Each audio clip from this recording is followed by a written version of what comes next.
One. All right, guys, welcome to Snake Talk. I've got my buddy Matt Barczyk in the house from Sasobek Reptiles. What is going on, dude? Nothing much. It's just been a while, long man. drive to get A here. long drive, yeah. So you came from the East Coast. Yep, from Connecticut.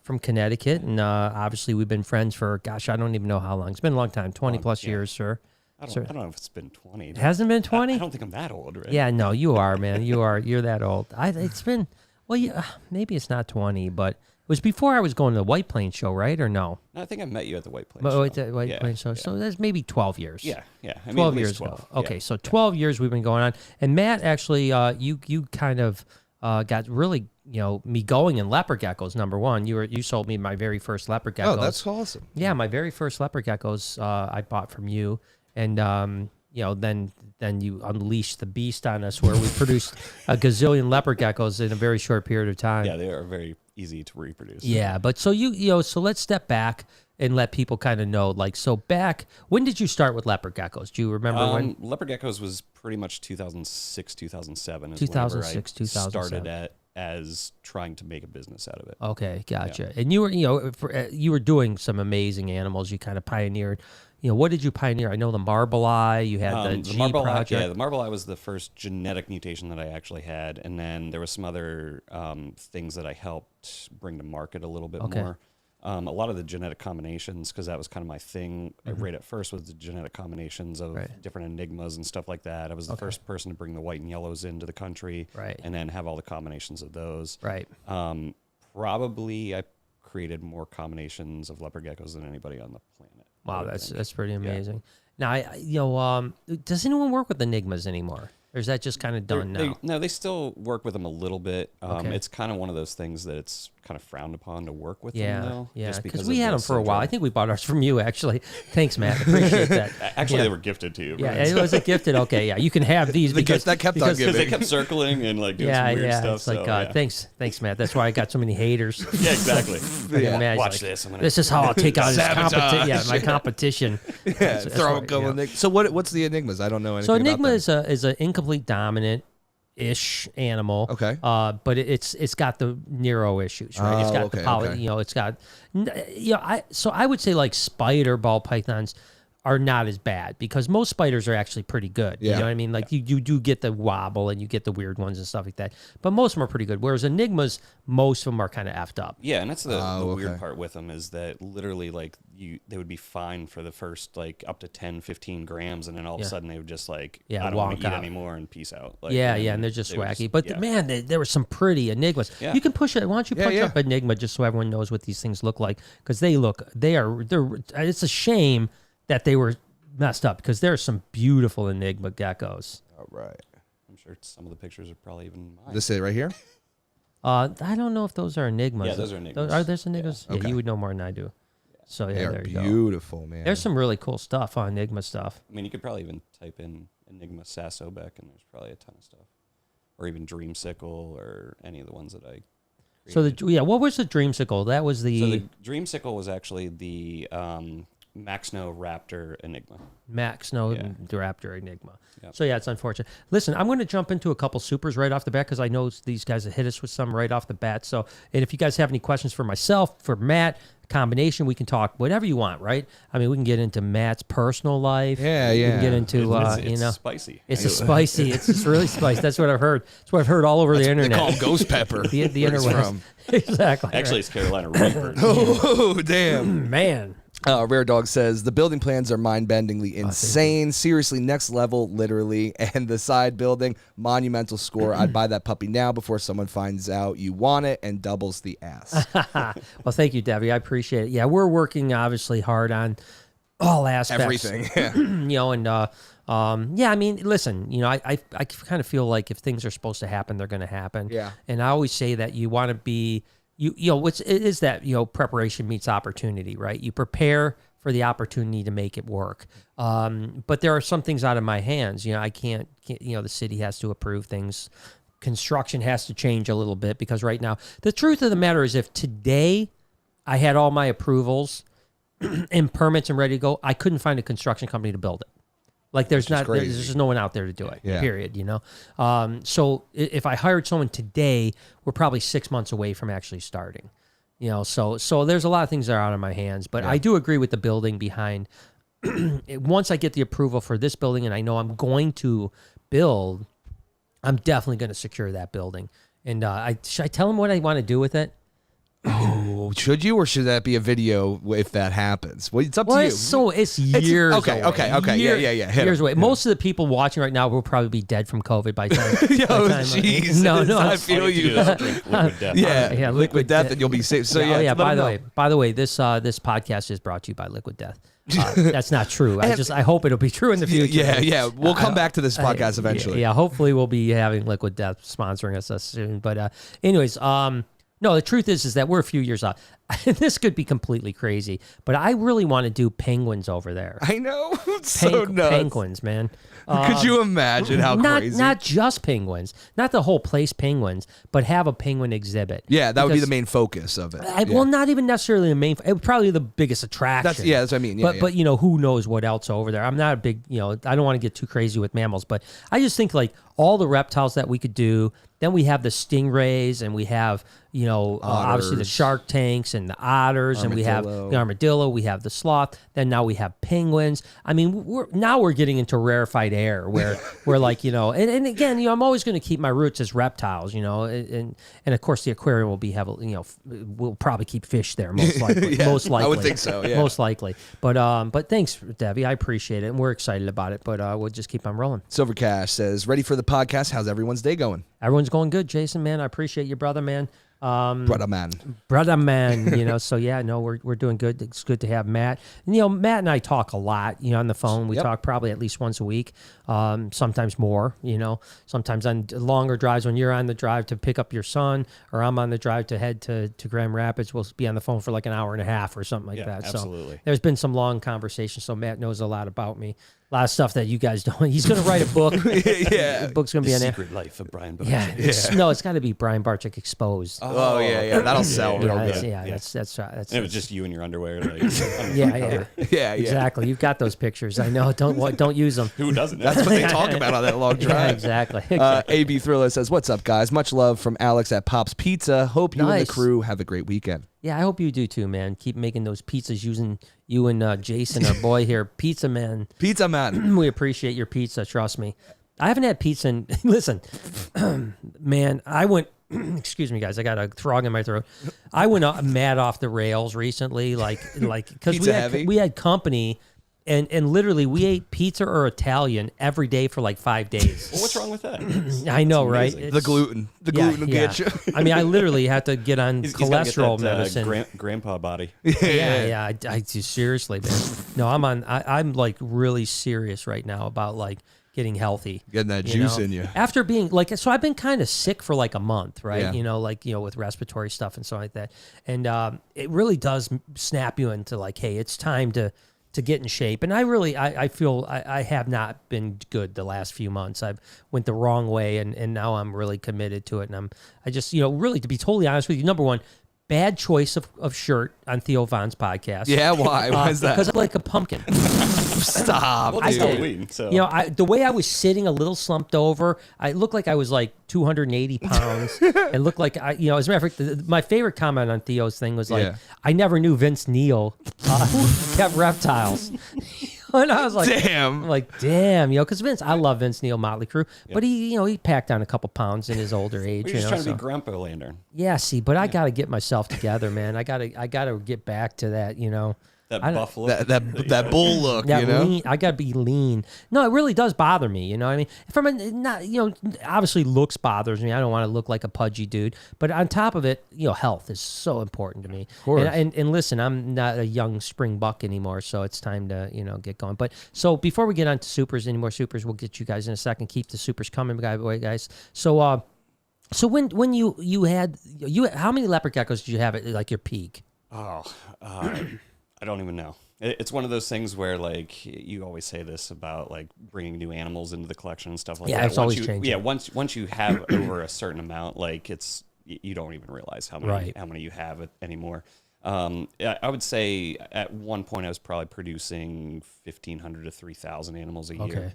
Gotcha. Is probably the peak. But there's definitely, whenever you're doing everything yourself, there is a sweet spot where like you don't want to go over it because then the quality goes down and all that stuff. Yeah. So I mean, 3,000 cages to clean and feed is almost impossible by yourself. Yeah. I mean, it was literally like put on Sports Center and like just zone clean, out, clean all day long. Yeah. I used the vacuum cleaner method, which became popular with my YouTube Right. videos. Yeah, I remember that. Yeah. Just don't suck any up because it doesn't. Yeah, that was our problem. Is we did that. We lost half the room. We put one of our employees on it, and literally, like all 50 cages, there was no animals in it. Yeah, just like, doom, doom. And it was like, where are the animals? Well, you told me to vacuum out.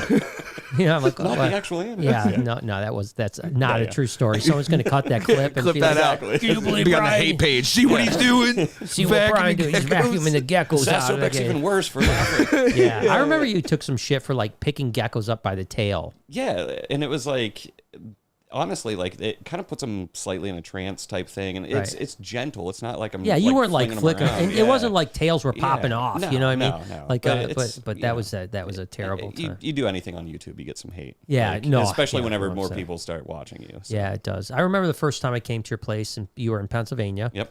And did you work at Reptile at that time? I don't think so. I think It I was worked maybe after.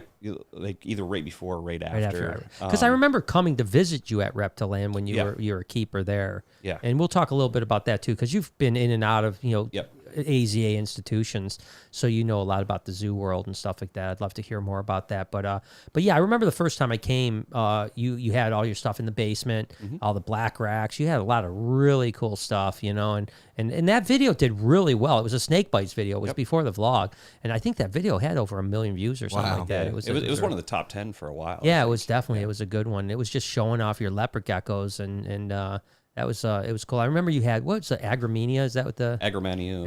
I had all at the time all 7 species / subspecies of leopard gecko. And I was the Didn't even know there were that many. That's exactly. crazy. There's even more now. Yeah.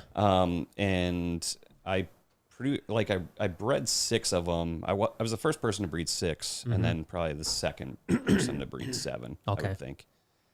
So yeah, there was. Now those are those the largest ones though? Yeah, Agramenia are the largest ones, and then there's different localities of them as well, which I didn't really get into the localities because whenever I got mine, it was more of just getting the species in general, and then it came out that there was different localities and they had different looks, and some got a little bit bigger. Now, do you think like the giants, like were they part of that line originally, or was that completely separate? I think that's completely separate. Okay, and that was just did Tremper do it? Is that Ron Tremper so he did. was just breeding the biggest animals to the biggest animals, type of thing? And that's how I perceive the genetic actually works, because if you think about it, there would be literally super giants of every mutation or combination, and usually the biggest ones are just Tremper albinos. Okay. My mentor Alberto, he's the one that kind of said it's breeding big animal to big animal, you're going to get more big animals. Well, it makes sense. I mean, with every other animal, it works that way. Yeah. It's not as simple genetic as like a codom. Now, when you were in the were you in before or after the albinos came out? I was after. So there was all 3 available at the time? Yeah, all 3 were available. So basically, whenever I got into it, it was your tangerines, the 3 albinos, the blizzard, the patternless, and then the enigma Max was Snow, maybe. Max Snow wasn't even. Oh, really so it a wasn't thing even yet. okay. It was just becoming a thing, and that's one of the things that helped me to propel myself as well. Was my mentor Alberto? He actually was the first person to have a raptor and a super snow. Oh, okay. So he bred the 2 together. And that produced a Max Snow. Universe. Well, no. That produced the Max Snow that was het for Tremper and Eclipse. Okay. And then I got one of those males, and I was able to produce all kinds of crazy combinations thereafter. Gotcha. Because at that time I was actually working with him because he couldn't produce enough animals to supply his demand. Okay. So he offered me basically that whatever I produced, we'd just split 50-50 the profit. Okay. Oh, okay. So I a huge gratitude to Alberto for being my mentor and and it actually all started because I used to buy animals from him, and I had a house fire and lost almost everything. Yeah. And he took like the remaining 6 animals and kind of nursed them back to health while I was getting reestablished. Right. And then that's whenever he offered it to me. Gotcha. And I got like a business location, bought a couple racks. He supplied the animals, and then I just started producing more animals. Yeah. And then from that, I would buy key animals that could propel me into a different direction than what he was doing, because it doesn't make sense to breed the same exact thing. Right. So that's whenever the collection kind of diversified even more, and then we were a better unit because we were doing separate things. Now is he doing frogs now? Yeah, he's doing frogs. And does he do any geckos or just frogs? No geckos whatsoever. Okay. His What frogs does he work with? He works with thumbnail frogs. Oh, thumbnail frogs. Yeah, Okay. yeah. Okay, And cool. and the cool part about those and what he's doing is he's found out how to make more than one at a time. Okay. And because basically the thumbnail frogs, the female has to lay an egg for the tadpole to. No, those aren't. I don't. Those think are no. dendrobateds or You want to phylos. look up Ophaga Ophaga. from Colombia. Ophaga, you too. Yeah, Ophaga, you too. And How do you spell that? Do you know? OOPH something. Okay. I'm the worst at spelling, so. Okay. There's a war zone.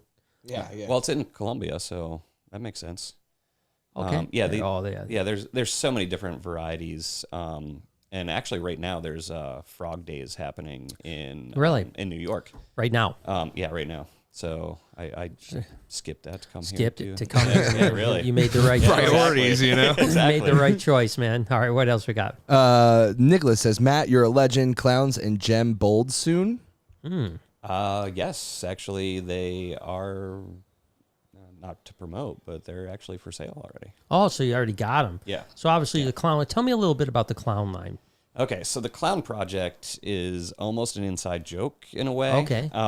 So it's a line that I have that has a specific look that was almost to create a bold stripe and he's right there. Yeah, that's actually the iconic clown animal. That's the original male. And what am I looking at here that makes it a clown? So that red stripe down the dorsal, and then like kind of the green on the sides. Okay. So basically, it's like putting a tangerine and a bold stripe together, kind of, to create a really weird look to it. And actually, that animal's still alive, and he was one of the ones that I used for breeding this year. Okay. One of the only animals that I kept. And then the gem is a line-bred snow. No, gem snow is actually a dominant snow that doesn't have a super. It doesn't have a super. Yeah. Okay. And a lot of people. So what do we have? We have Mac snow, Gem snow, and Tug snow, and Tug is the Albie snow. And then Tug is the one that is polygenic.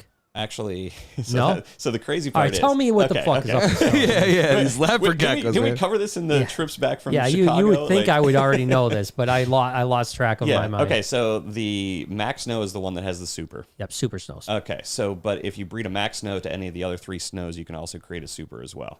So you don't want to do that though. Right, because then you're mixing lines. Yeah, because you're mixing lines. And you won't know what's what. Yeah. And so the other three snows that they don't know if they're actually the same thing or not are the Gem Snow, the Tug Snow, and the Albie Snow. So and that's, which they're all dominant.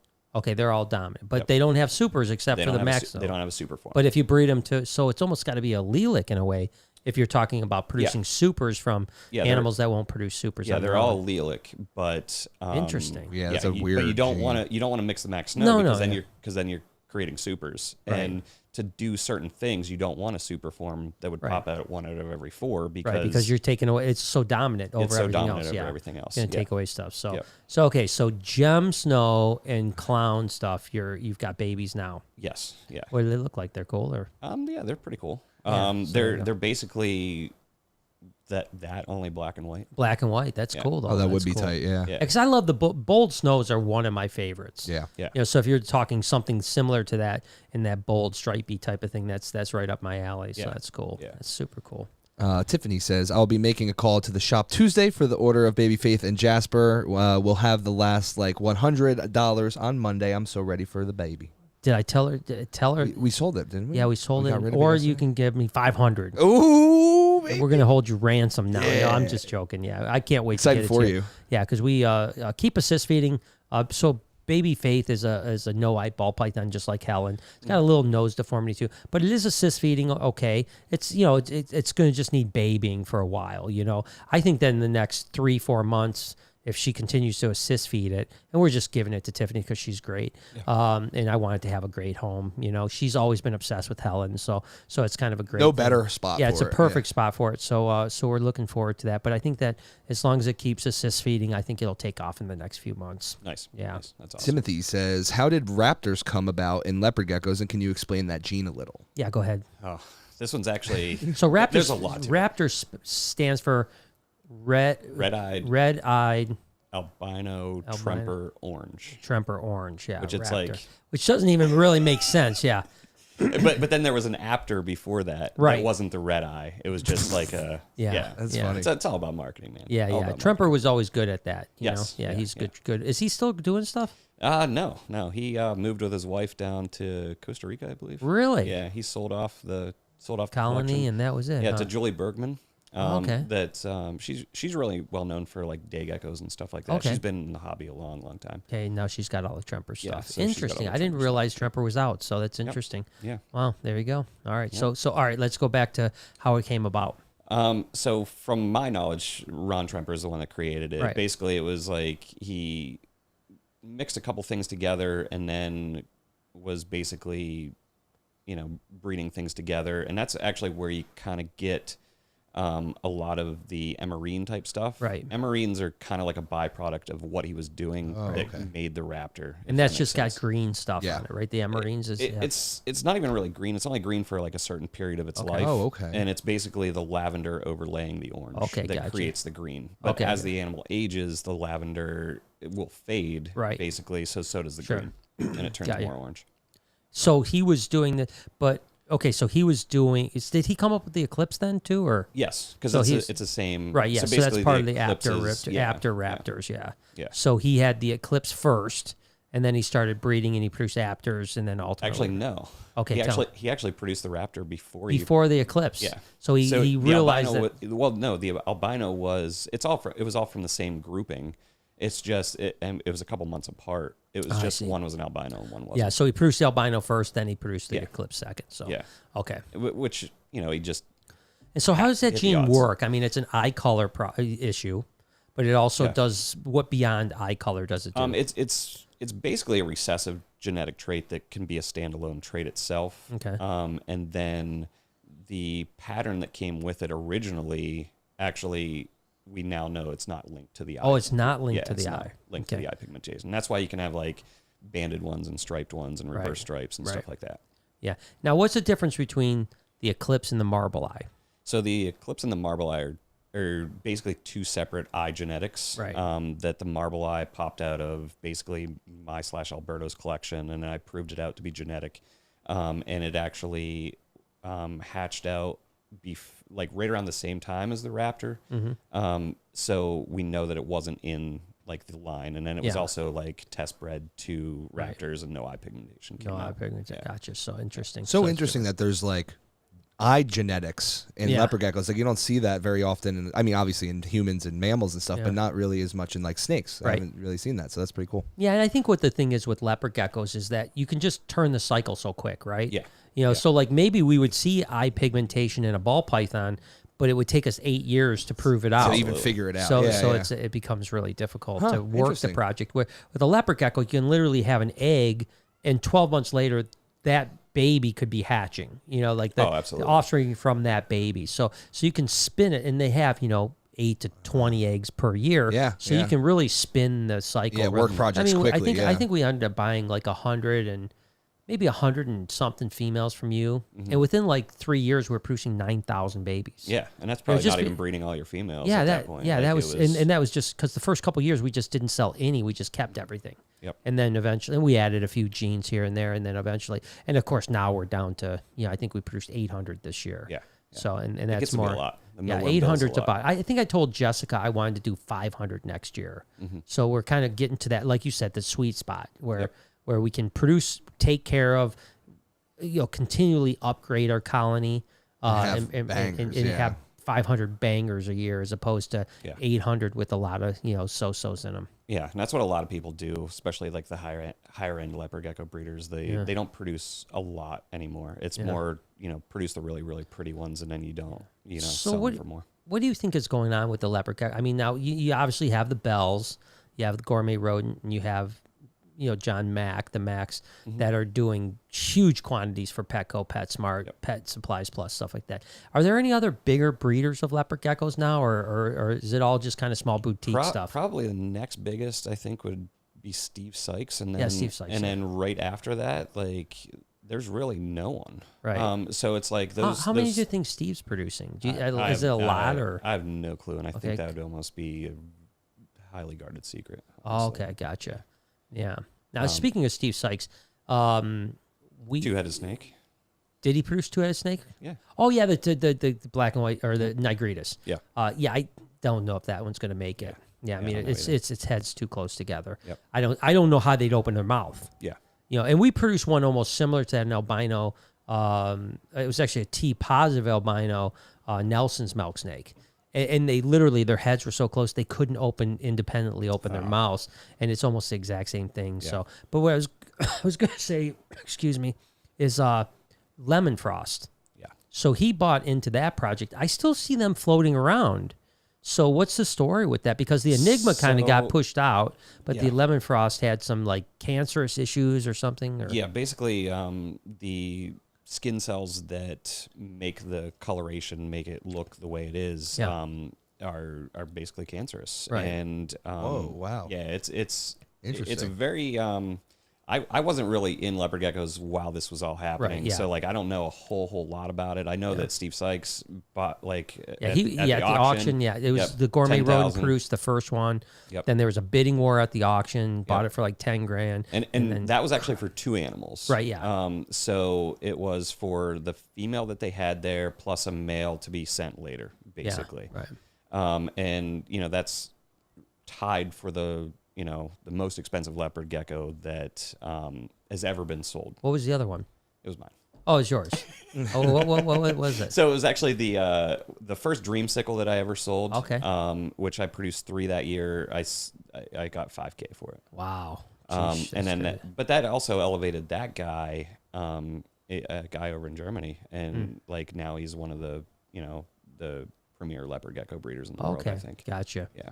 Interesting. So, but so it seems like some people are still producing and selling lemon frosts, and it's frowned upon. And it's frowned upon. Yeah. It's some people are thinking that it can be bred out of them, but you can't breed out something that's causing the mutation. If you breed the mutation out, then you're not going to have a lemon frost. Yeah. And it's one of those things. Like if you look up pictures online, like some of it is like horrific. Like the tumors getting so big and they bust open and. It's just it's really, really bad. That's brutal. It's really, really brutal. That's honestly. terrible. Yeah. So that's crazy. Like I said, I was at the auction when Steve got that, and like I said, I remember a lot of people were bidding, and it bid up. To, like I think he flew in just for. I think you're right. Well. I think you're right. Like he didn't even vend the show. I think he was there just to buy it, but he made a ton of money. Because he produced that next year, and I think then it also came out that they were, the tumors are cancerous, and then kind of hurt his name a bit. Yeah, I think so. Yeah. I'm sure if I would have bought a lemon frost for $10,000 and it turned out that it was an effed up genetic animal, I would not have been happy. Yeah, I would have been, but I wouldn't have been happy with the people that did it. So, what else we got? We got Lindsay says, cannot wait to see you guys next Saturday. Brian and Jay, myself and Nicole with Love Bugs Exotics are your VIP podcast people. Then afterwards, Brian, you better be ready to show me all your Boega. Lindsay, I didn't tell you I was going to be here next Saturday. Yeah. We decided to take next Saturday off. He's the only one allowed to look at the Boega. Yeah, so I'm sorry, Lindsay. I wish I could help you. I'm joking. We're looking forward to seeing you, Lindsay. And yes, I will show you my Boega. You've seen most of my Boega, though. Yeah, she just wants to see him again. She just wants to see him again, but she wants to see those divergences. Yeah, the divergence, the multi-sync. Oh, yeah. So, no, I'll definitely show you this stuff. I mean, they all look good. They're cool. Simple Man says, hope you all have been well and had a great week. What is the next stage of training you are thinking about for Baby Kush? Thank you, by the way, Simple Man. Yes, thank you so much. I mean, right now it's just really about tolerance. I think that he's ball trained. He is coming out with Bruce. The biggest problem with croc monitors is that they have those talons, man. Those claws are just, they'll rip you up. You know what I mean? And they need them because they're a tree animal. You know, it's just like we were talking. I showed you, Beetlejuice, the Bell's Face lace monitor. And like you don't want to cut those nails because that's what they use to climb. I mean, they're a tree animal, right? Yeah. So you can clip them down a little bit, but you don't want to make them dull because then you're taking that climbing out of their nature, which is what they love to do.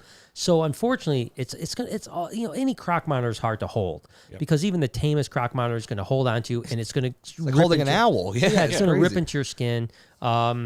So I think the next training would probably be to get him to the point where we could put him on a perch outside of the cage and people could come pet him.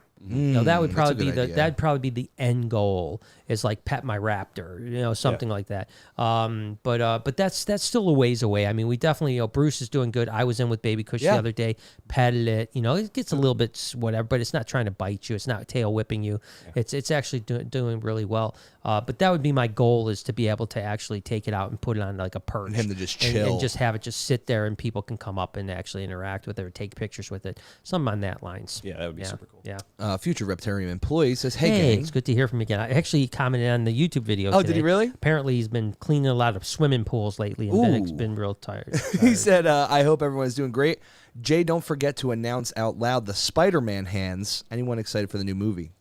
Spider-Man hands. I don't know what that means. I have no idea. But excited for the new Spider-Man movie? I mean, that's what he's asking, I think, yeah. I don't know about what the Spider-Man hands mean. I don't know. But I am excited for, I love all the Spider-Man movies, even, Tobey Maguire or whatever. Whatever his name is. Yeah, I even like the old school. But the new stuff is really good with Marvel, so. I mean, speaking of new movies, you see Rocky IV remake is coming out? Really? Is it a reboot of the original, or it's it's a director's cut? So it's going to be old footage. Yeah, and Sylvester Stallone was doing it during COVID. They're taking the robot out, and they're adding 40 minutes of what? That's cool. Yeah, new footage, and it's only going to be in theaters for one day at one time slot. Wow! And then it goes to streaming the next day. Okay, sick, interesting. Yeah. Love that. I'm a big Sylvester Stallone fan. Which, by the way, did you see that? Have you seen this, Jay? That his daughters do a podcast? Yeah, we were talking about this not too long ago. Yeah, his daughters do his podcast. Awesome. They're actually pretty good looking. Yeah. They kind of resemble him a little bit. So No. It's as sly as But hey, listen, for his age, he's great. You know what I mean? Mm-hmm. He's got to be in his 70s for sure. So. Yeah. I mean, he's looking good. Looks he's good, still handsome, still juicing like EPOs out the ass. Yeah, he's probably got so much testosterone that he doesn't know what to do with it. It's like a brick wall. Yeah, this guy's like, he's a pillar of society. Literally. Let Rose Burn said, speaking of eggs, I pulled my first 2 from my Cresties on Wednesday. Oh, that's awesome. Nice. Congratulations. That's awesome. Yeah, hopefully we'll, I was talking to Jessica about the new Caledonia room and Gecko room, and it is going to be difficult to find eggs in there. Yeah, that's what she keeps saying. I think we're going to... Bioactive substrate. Yeah, I think we're going to be seeing a lot of baby lizards inside cages. Which is cool. Yeah, natural hatch, Yeah. And they usually do just fine. Like the parents won't eat them or anything. Yeah. So I think we're going to do, we'll see what happens. But I know Jessica, I can't even remember. She's getting another pair or something. Oh, those lined leaf-tail geckos, right? Leaf-tail geckos, like some, I don't know what they are. Sick. They're Europlaties of some sort. They look cool as hell. So the Lineatus?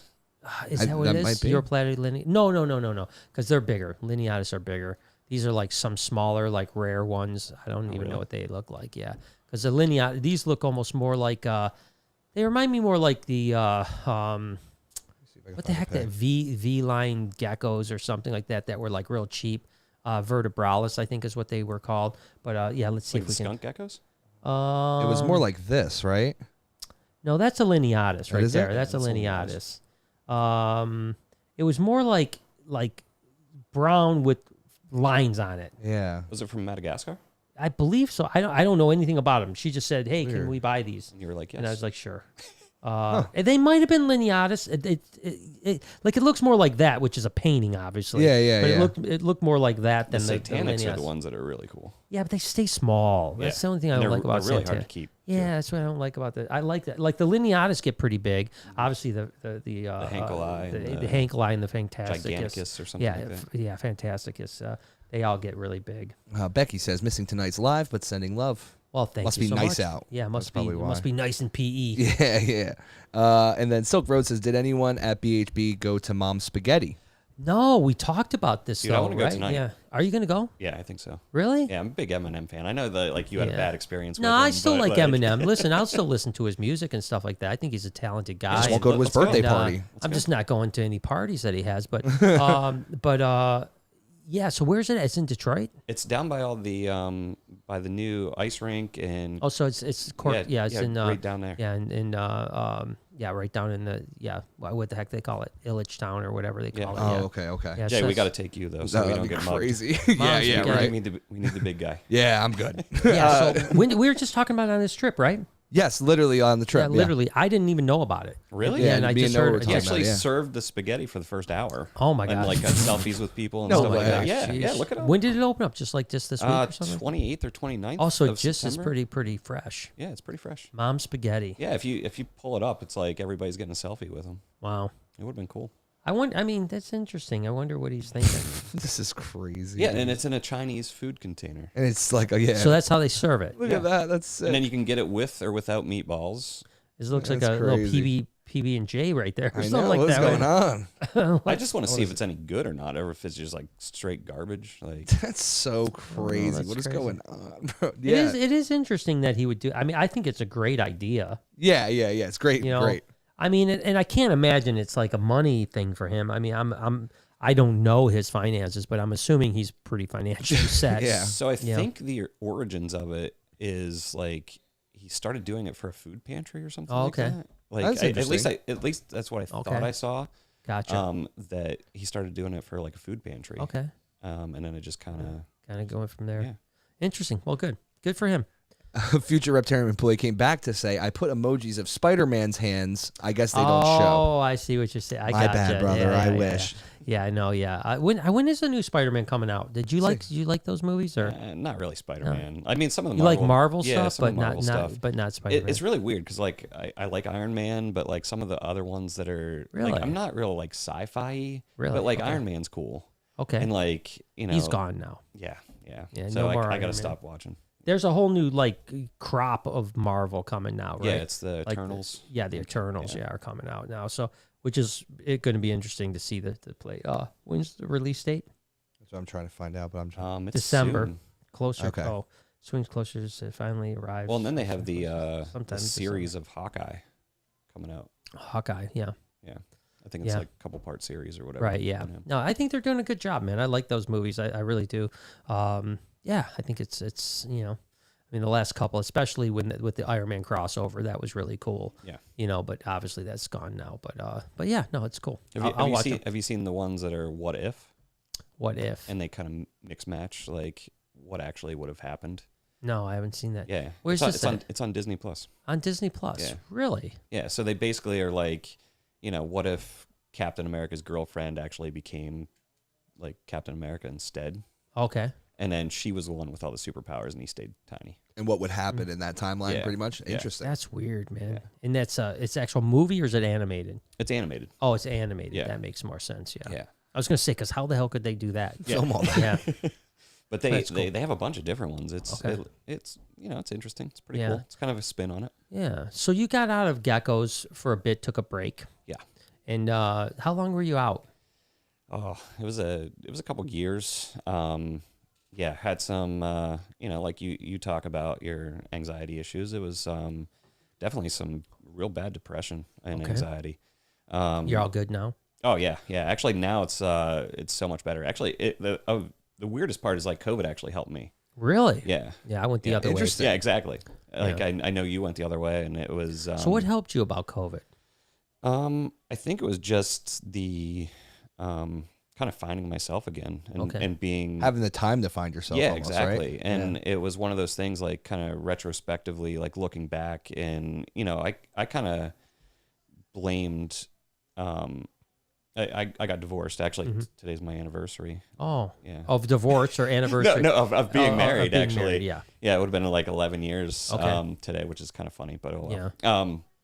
And yeah, the divorce basically made me do a nosedive. Okay. And Sure. I just can because understand. like I couldn't see my son anymore, Yeah. like every single Every day. day, right. Yeah, of course. And that was really hard. And then just stuff with the business started turning pretty bad because because I had to move, and then I had to get a commercial location. The stuff with the commercial location went sideways. I remember and that. And then it was just a bad, dark time. Yeah. Of course, man. And then it actually got to the point at one point where I didn't have like a way that I was going to do it. Mm-hmm. But there was one day that I was like, I just wish I was dead. Really? And basically wrote a post on Facebook saying, thanks everybody. I remember that day actually because I called you. Yeah. Yeah. I was like, thanks everybody, but I'm out. And I literally drove somewhere down by the water because I live in Connecticut by the ocean, and literally wrote like a 2-page note to my son. Oh my gosh, that's gotta be hard. And I still have it. Do you keep that note? Yeah, I think it's important. It right? is. Yeah. And it was, basically telling him like how to be a man, right, and how to like live his life, and stuff like that. And it's heavy, it's deep, man. Yeah, ended up spending like 5 days in the hospital, and and well, sometimes you have to hit rock bottom to come around. But the reason I say that, I think that note probably is because you can look back and see how far you've come. Mm-hmm. You can look back and be grateful, because if you're grateful, like you were in such a dark spot, right? And now you're in such a light spot. It's like it really makes the light better. It does. Like it shows the contrast. Yeah, like my anxiety that happened over the last year and a half, and now being so close to being anxiety free. I get my occasional bumps here and there, but nothing too bad. Nothing like I was. But it's like a normal day. Although it seems like the last month I haven't had a normal day because I've been sick. And sickness causes a little bit of anxiety to me too, right? Because you think like, why in the hell am I sick? Like, do I have something going on? Am I got cancer? Why have I been coughing for 3 weeks straight? But like I said, now I'm on some antibiotics and cough medicine, and I'm starting to turn the corner a little bit. But my point is that contrast, like Jay said, is important, and it grounds you, and it keeps you happy. And it's great that now you're going to see Xander throughout the time, and think like, man, I almost missed that opportunity to do that. So I'm glad you got through it, and obviously we've been good friends forever. Happy you're here, brother. And we're happy that. And that's actually why I wear this bracelet all the time. It says cheetah on it. That's my son's favorite animal, so it's just like a reminder. I swear to gosh, I thought you said cheat on it. Yeah, I did too. I was like, cheat on life. Like what? Yeah, what are you talking death, about? man. Cheating death, man. Yeah. I was like, what does that mean? So yeah, but cheetah, that's awesome. That's awesome, cheetah. Yeah, that's cool. Cheetahs are cool, man. Cheetahs are He's got good taste, that kid. Yeah, he wants to be a cheetah doctor whenever he grows up. He wants to be a cheetah doctor. I love that. Yeah, not just a veterinarian. He just wants to be a cheetah doctor. Doctors? I mean, do they have specialty like that? Well, I mean, it's a veterinarian, a large animal. Well, not a large animal, but a big cat veterinarian. But you only see cheetahs. Yeah, exactly. Like he's just gonna, he wants to maybe move to Africa. Yeah, I'm sorry. I know you've got a bad lion, but I only see cheetahs. Yeah, exactly. I know it's real sick. I only see the smaller big cats. Yeah, I know it's a niche market, but but I'm working it. but I'm going to be the first one. I love that. I love it, man. Tell him to follow his dreams, man. Absolutely.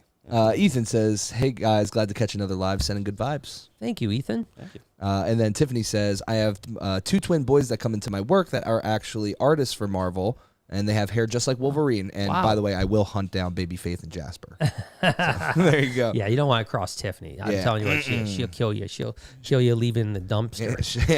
No. Her like MO be like taking the eyes out of everybody. You know what I'm saying? Oh yeah, because she likes she's like the blind things. Yeah, she's into the blind stuff. So she'll just take your eyes out, sew your eyes shut. Yeah, and then put like the little googly eyes on. We should film that. That's a good idea. Oh my gosh. Let Rose Bird says, "I heard around December 15th, which is when my egg should hatch, and my gecko's names are Peter, Parker, and Gwen Stacy." Oh, Coincidence? That's perfect. That is coincidence. That is that. It's all full circle here. Yeah. So you got back into leopard geckos a couple years ago now? No, actually this year. This year. Wow. This year was the first. But you year started back. keeping ball pythons before. So when you got back into reptiles, would you go right into ball pythons? Yeah, sadly. Yeah, and it was more of like I was working at a zoo. Kind of wanted to have something at home that I could mess with the genetics, because like the genetics thing to me was always like the coolest thing. Yeah. And I was like, well, ball python's the next best thing. And sure. But I mean, it's not. To all you ball python guys out there, like, sorry, but they're boring. Like, they are pet rocks. Yeah, they're pet rocks. Yeah. But they come in cool colors. So yeah, they're cool. They're great pets. So and it was a good time where you could get multi-gene animals for pretty cheap. So I was like, I'll just try it. Yeah. Do something on the side. Yeah. So. And then you went from there to, you got some monitors too, right? Yes. Were the geckos first or the monitors first? So the monitors were technically first. Okay. And yeah, I basically sold off the ball python collection because I was just losing interest in them. And a trio of blue tree monitors came available, and I bought those, and they're awesome. Yeah. They're just really, really cool. Yeah, they're cool animal. All the tree monitors are great. Yeah. It's like you said, they're very, very secretive. But I have like a Ring camera on them, and I get so you can watch them. Yeah, watch them. That's actually really cool. Yeah. Yeah, and then you can scroll through the day and see what they're doing, like see who was basking, who was not, seeing if there's anything going on with Very them. gotcha.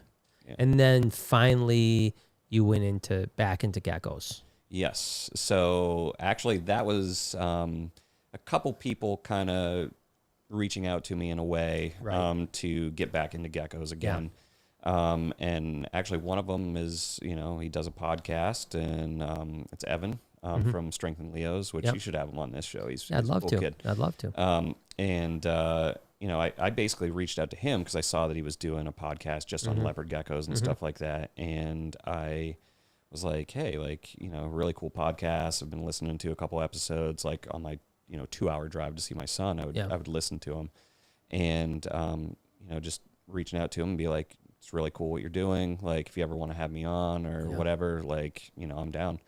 And we did one episode, and literally didn't even scratch the surface of anything. Right. And it was right around the time whenever COVID was starting, and The Last Dance had just come out. Okay. And he was like, you know what? Like, maybe we should make this a series because, you're kind of the goat of leopard geckos, and, it could be like The Last Dance. We were just joking about it.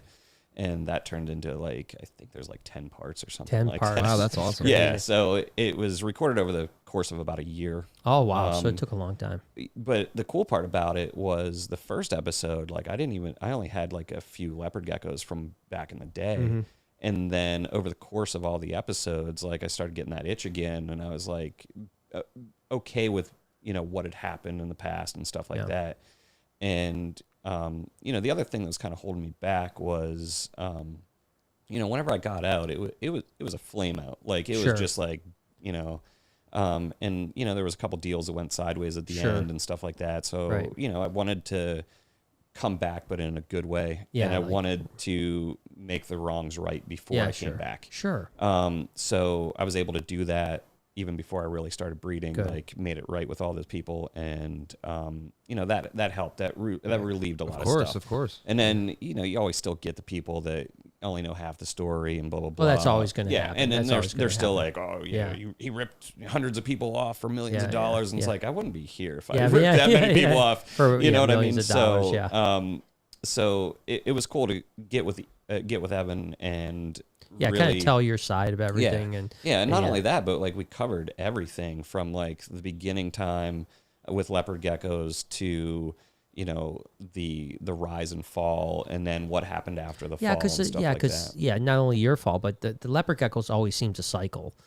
Because they're so easy to produce, people get in, overproduce, market crashes, then they get out, then there's a shortage, and then the market. Interesting. So you have to ride the wave. Yeah, it cycles quicker than most animals. Every 3 to 4 years. Every 3 to 4 years, people are like, I'm getting. Although it feels like now it's not as much that way. And what I mean by that is, it seems like, with the exception of, like you said, Steve, and then the big three that are really just producing for Petco, PetSmart, and Pet Supplies Plus, and Pet Trade, no one else is trying to do that anymore, right? No one's in. And I've even seen the wholesale on leopard geckos be way higher than they've been for years. And I mean, you go to a Petco right now, and they're $34.99 or something like that, which before they used to be $19.99 and on sale half the year. You know what I mean? Yeah.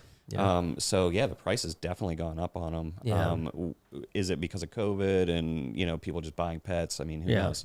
But it's very interesting to see the price of a lot of reptiles. Even basic ball pythons are $100 at Petco now, where they used to be $60. I think a lot of stuff's going to calm down over the next, several months as far as pricing goes.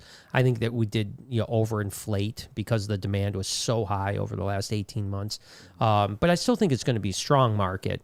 I just think it's going to kind of come down a little bit. But I just don't think you seem like every 3 or 4 years there was that guy that was like, I'm going to produce 5,000 leopard geckos because look at these guys are making so much money. It doesn't seem like that's happening right now. No. And I think a lot of that is due to like the more ethical breeders as well. Yeah.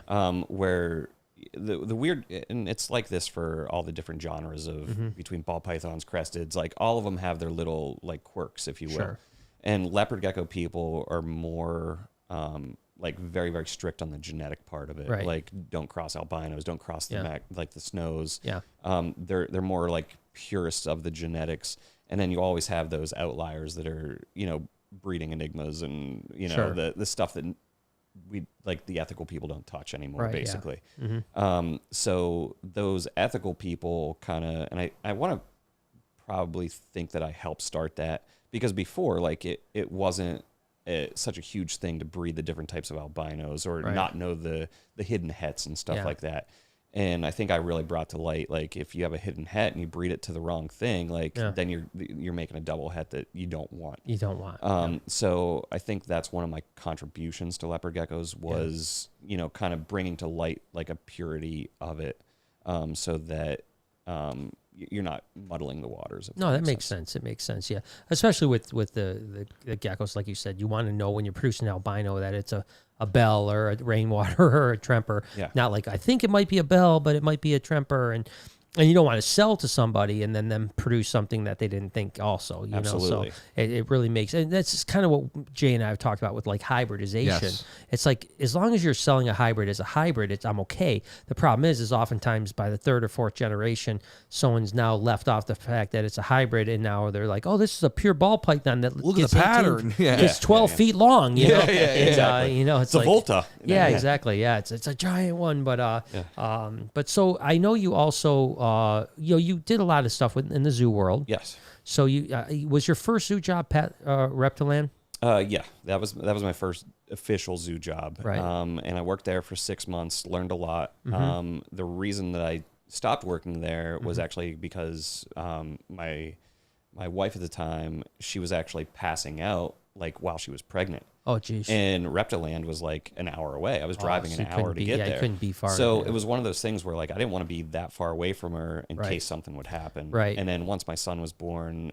literally the leopard gecko thing started to take off even more. And I was like, why work for somebody else whenever I can work for myself type of thing. Yeah. But then when you stepped away from the hobby, you went back. The first thing was at Mystic Aquarium or what? So kind of. That was the first like paid position, really. Okay. I worked at Bronx Zoo and did some volunteering at the reptile house there. Okay. Probably for like the year or two before I started at Norwalk Aquarium, actually. Norwalk, yeah. Yeah, because I was living on that side of Connecticut and worked at the Norwalk Aquarium, which is Maritime Aquarium, for about a year. And I was doing more fish stuff then, which is cool because like I have a background in fish as well. So like that's where the breeding kind of started was African cichlids, honestly. Gotcha.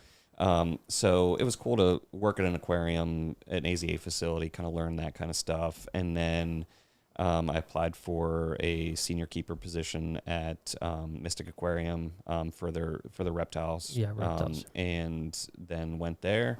And that's whenever the frog craziness and you happened. produce a crap load of different frogs, right? Yeah. So what were you producing? I produced 10 species in the first 10 months that I was there, which is, most people can't even breed frogs, let alone 10 different species. Yeah. And I was doing it on exhibit, and 3 of my exhibits that I took care of actually had all 4 life stages in the same exhibit. Oh, that's all the time. cool. That's so awesome. you can see eggs, tadpoles, babies, and adults. That's so cool. Yeah.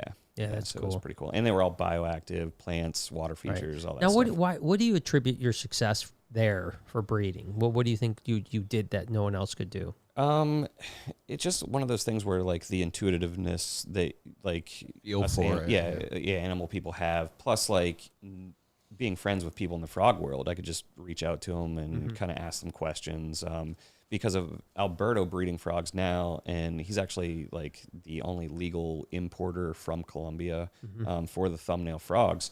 He's got a lot of friends in the frog world, and I've got 2 other good friends, Julio and Idris, that I could just ask him any questions. Right. And I mean, Julio is a wealth of knowledge. Like Really? He's had all kinds of reptiles, and he breeds frogs now. Where's he from? He actually lives in Brooklyn. He's actually the one that put on Frog Days this year. Oh, okay, cool. Very cool. And he would be awesome for you to have on this show because he hook up actually, with some of these guys. Yeah, because like just the knowledge that he has. I mean, he's been to Colombia to see this stuff in the wild. Right. So he's very, very passionate about it. He actually, I think, volunteered at Bronx Zoo back in the day whenever they had a lot of like big name herpetologists there that were like, cutting edge of everything. Now it's kind of, fallen off from that. Gotcha. Prestigious, but so like he just has so much knowledge. Now, was he there when they did the spray toads or he was before the spray toads? Before the spray toads even. Okay. Interesting. Yeah, so like he got to learn a lot of stuff from like, really, really like old school keepers that were like, there 20 years plus. Right. Yeah. I learned. So, he just has a huge wealth of knowledge. So he has that background from there, but then he's also been in the private sector for a long time. And it's weird because frog guys, like they know of each other, but like they're kind of like the outskirts of, reptile keeping because they're amphibian keepers. Yeah. But now, do you think that there's going to be any issues that came up with like newts and salamanders and stuff like that, where they basically, it's illegal to cross state lines with a lot of them? You think the same thing's going to happen with frogs eventually, or you think it'll be? I don't know because we never know what like legislation is going to be brought down on everybody, and like it's one of those things that kind of frogs are fringe enough that like people don't care. Yeah. And it's like, oh, it's why do you think it happened with salamanders? I mean, was it the chytrid fungus, or was honestly, it? I don't know. It might have been something because like you would that, think if they like, would have chytrid for salamanders, they would probably do the same for frogs. Now, granted, I guess theoretically most of these frogs are from out of the country, so they're not going to be invasive.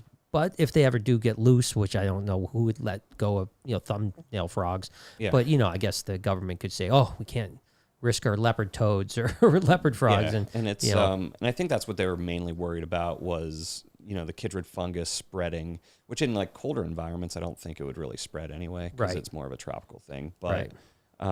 It's just that fear of what could happen, basically. And they're such a huge part of the ecosystem. Like they're a litmus paper for the biological biosphere. It's just a bummer that people that are making those decisions don't really understand. I like agree. You said, where it's like, hey, Michigan, you don't have to worry about chytrid because we get hibernation and it kills off the fungus. Because I think they even say like in the wild, there's like certain mountain ranges where chytrid only goes up to a certain elevation and then like it doesn't survive like above that. Because of temperatures. Yeah. But I mean, chytrid is a very awful thing, and so it's killing a lot of it. Ranavirus is also like really bad, and God bless the people that like saved the Panamanian golden frogs and stuff like that, which is awesome.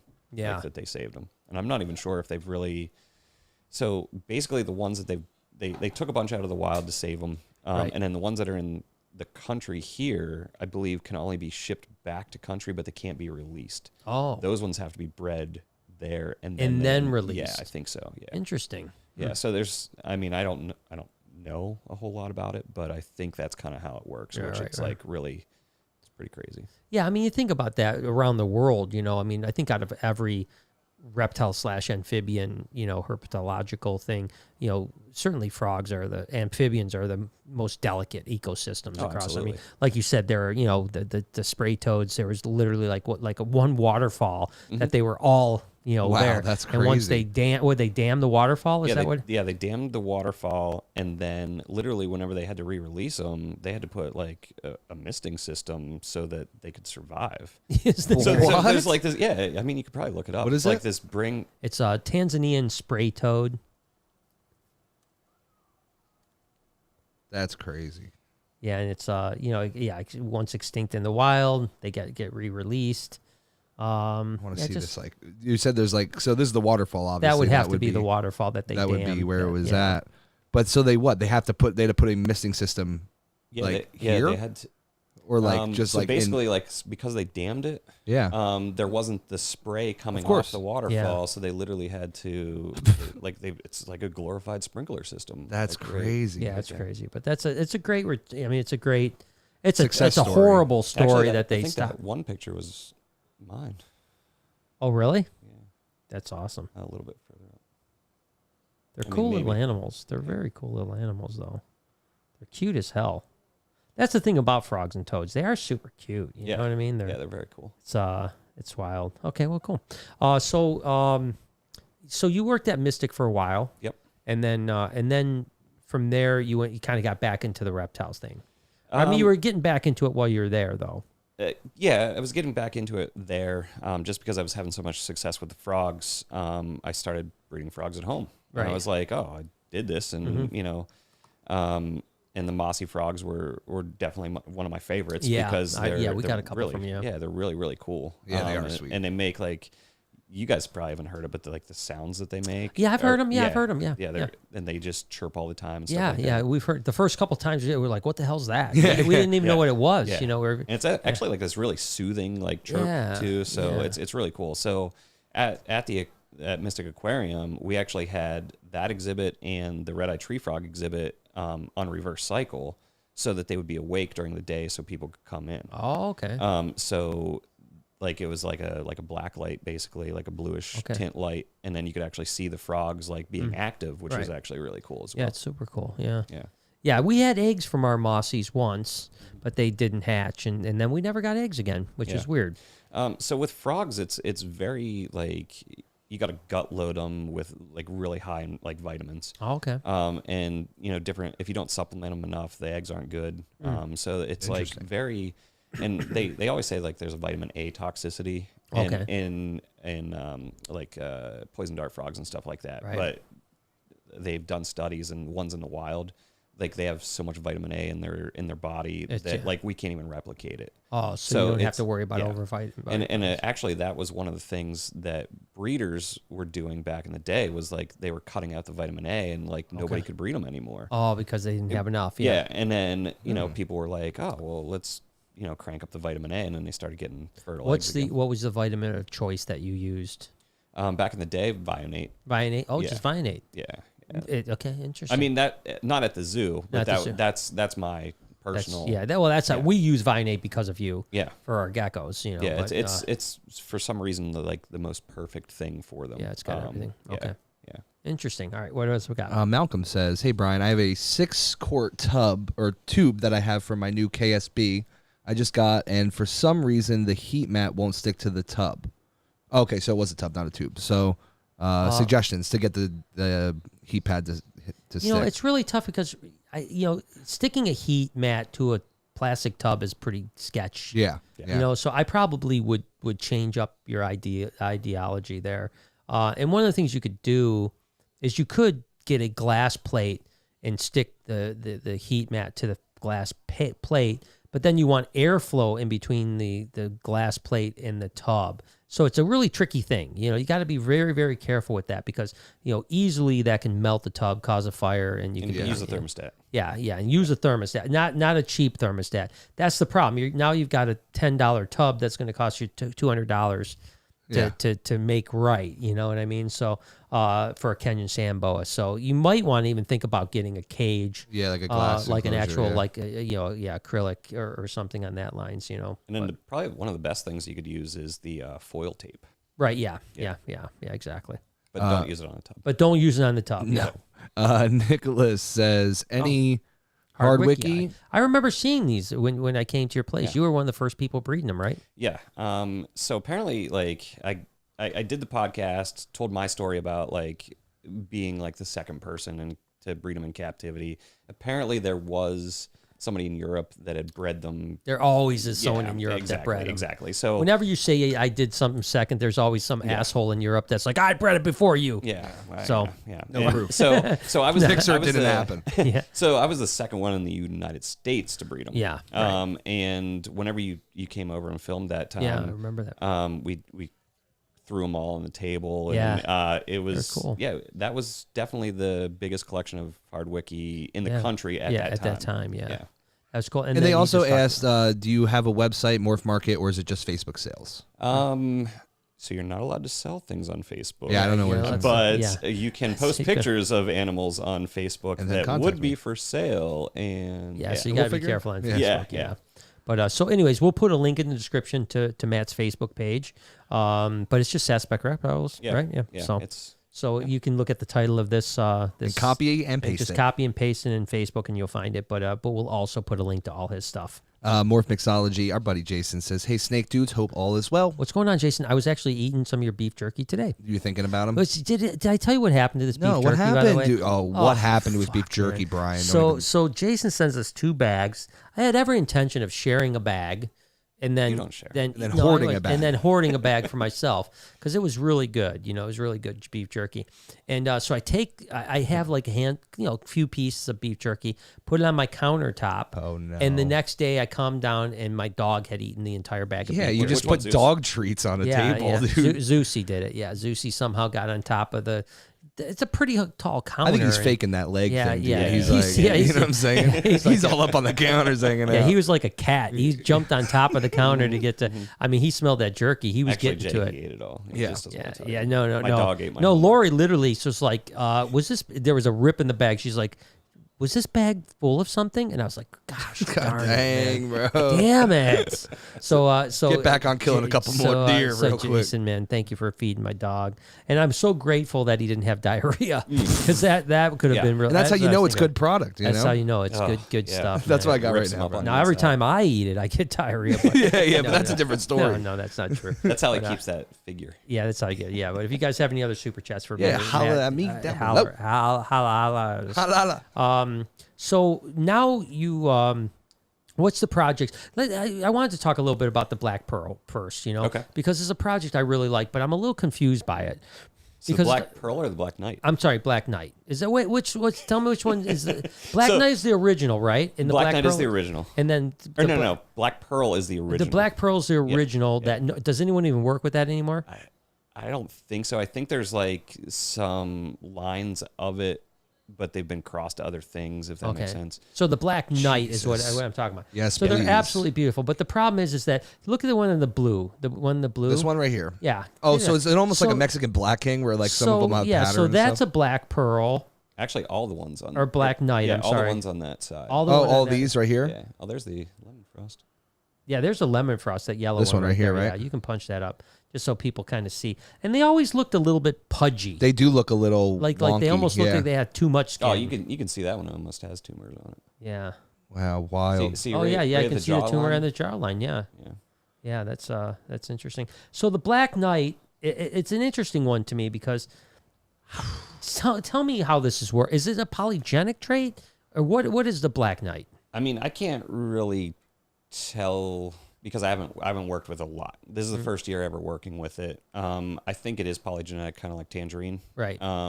Because I think you can produce some dark ones from lighter ones. But I think it's selectively bred. So are males or females darker or the same? That I can't even really tell you because I haven't worked with them enough. I think you could probably manipulate it by incubation temperature. Oh, okay. That's nice. Let's talk about that because that's interesting, right? You did a lot of work with that as well. Like, tell me how that whole thing works because, again, snake people don't do that, So you can literally raise the temperature or lower the temperature, and even at different times during incubation, and you can manipulate color. Yes. Really? Yeah. Wild. It's really messed up. So the biggest thing is temperature sexing, which temperature sexing is just to determine the sex. That usually happens that usually happens within the first 14 days. Right. So, closer to 90 degrees, you're going to have blackout for a second. Black Knight. Yeah, Black Knight's it's told you. haunted. Yeah. Let's get out the freaking EMF detector quick. I don't believe in ghosts like you, Brian. No, you just wait. You're gonna spend the night here. You're gonna be crying to get out in the morning. Pendulum will be hit you in the face. It's a lock in. We're gonna lock his ass in. He'll be like crying, calling me at 3:00 in the morning. Brian, let me out. Please. There's a little girl chasing me around. As long as we keep this running live, I'm down. Yeah, let's do it. Okay, so go ahead. Okay, so incubation temperature, first 14 days can determine sex. Yeah. So 90 degrees, males, 80, low 80s, females, 85, 86, you can get a mix. Yeah. And then if you go up to like 92, 93, if the baby survives, you can get hot females, which you don't want because Don't want hot females. No. Jay always talks about hot I was like, females. damn, dude. I was like, Jay just like, that's all he talks about. If you look at his TikTok feed, it's only hot females. That's crazy. You don't want. You're saying you don't want this. No, you don't want them because they're really aggressive and they just want your money and stuff. So Yeah, like, that's- I guess you need someone with a good personality. yeah, you want the lower incubation. You know what they say, with a little bit of the curves. you want to be happy for the rest of your life, never make a pretty woman your wife. Oh, I've never heard that one, but Yeah. that's a good grandpappy saying. It is. You It know? is. Yeah. You got it, dude. Yeah.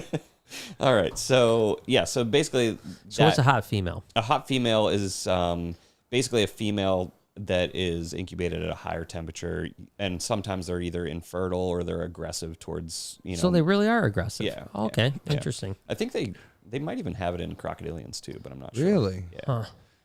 Yeah. So that determines the sex, and then the color happens like towards the end of incubation. Okay. When pigment would be developing, I guess. Exactly. Right? So of the 3 strains of albinos, the Tremper albinos are most affected. Okay. Which, if you incubate low the whole time, you'll get like these darker. Yeah. I mean, you could probably pull it up, Jay. Like dark Tremper. Albino. Yeah, Sorry, dark Tremper albino leopard. Or you can we produce it. They're almost brown instead of Yeah. orangey. Yeah. So the trick always was, let's see if there's any. Yeah. So the light one would be kind of like This one right here. that would be like the light one. This That would would be be a like light one, a yeah, light yeah. version, and then the dark version. It's hard to really say which one. I don't see any that are in there, but Yeah. you get the idea. Instead of being this light, It would brown out albino-ish, darker. Yeah, it it's almost looks darker. like a darker, whatever. Yeah. Interesting. So okay, So the trick to get them pretty was to incubate low temperature for the 14 days. For the 14 days, and then slowly increase the Increase temperature up to the male incubator. Okay. And that's what I used to do with all the eggs. And They hatch a little sooner too, right? yeah, they'll hatch a little bit sooner as well. It doesn't really work for like, the tangerine coloration, but Okay. it probably could work for the Black Knight stuff. Yeah. Make it darker. Doing it in reverse. Yeah. Because there's been studies where like the lower the incubation, the more melanin is produced. And Okay, so if you incubated the Black Knight Which would at make say sense. 78 degrees, you might get darker animals. And that kind of makes sense, right? Because if it was like Possibly, a Possibly. if it was a cooler But area, then- you'd want more melanin. Yeah, in your exactly. body, yeah. But then it's one of those things where are you trying to trick people at that point? Because Right. the babies might not genetically be like that. Yeah, yeah. So- and that's the trick, right? Because I remember a guy was doing this with corn snakes. Okay. He was incubating really low. So you usually incubate corn snakes 80, 82. He was incubating as low as like 70 degrees. Instead of taking 60 days, it was taking like 100. Now, it worked the opposite in this way because they'd go like 100 and something days, but they would be like hypo-ish. There'd be less melanin in them, actually. Yeah. And what he was trying to prove is, can I make this light hypo-ish looking animal, and will it now produce hypo-ish looking animals? No idea what ended up happening. He kind of fell off after a while, but it was an interesting thing. Like you said, is it like that first leap of evolution or whatever? You know what I mean? Sometimes you get that jump from this color to this color. Now this color can continue to produce that color forever. So it'd be interesting. There's probably some more to think about with that, because it would be interesting to see, could you produce a really dark animal by incubating really low from a Black Knight animal, and then would that then produce more dark animals? Yeah. Be interesting to see, you know? Yeah, it would have to be something you'd have to do over a long period of time. But what you saw is it mainly like albinos and Tremper albinos yeah, in particular. Tremper albinos mainly, because they were the ones, because of the type of albino they are, they kind of brown out a little bit. Right, yeah. Interesting. That's crazy stuff. So what, is there any like leopard geckos on the like coming up that is like crazy? Or because that's what I kind of feel like there's so many leopard geckos, hundreds and hundreds and hundreds of mutations, but they all kind of have been around for a while. I mean, again, you had the Black Pearl that kind of got taken over by the Black Knight, but that's even been around for a while now. You know what I mean? Even though that's like the one that everyone seems to want. Is there anything else coming up, or can there be anything else? Yeah, absolutely. There's always stuff that can be new, basically. And it's weird because there really isn't like 100 different genetics. You know what I mean? There's only like a very small handful. It's just all the of the base morphs. Yeah, and then all the combinations, and then the polygenetic stuff is really what like takes it to the next level. It's probably like how corn snakes are like highly polygenic.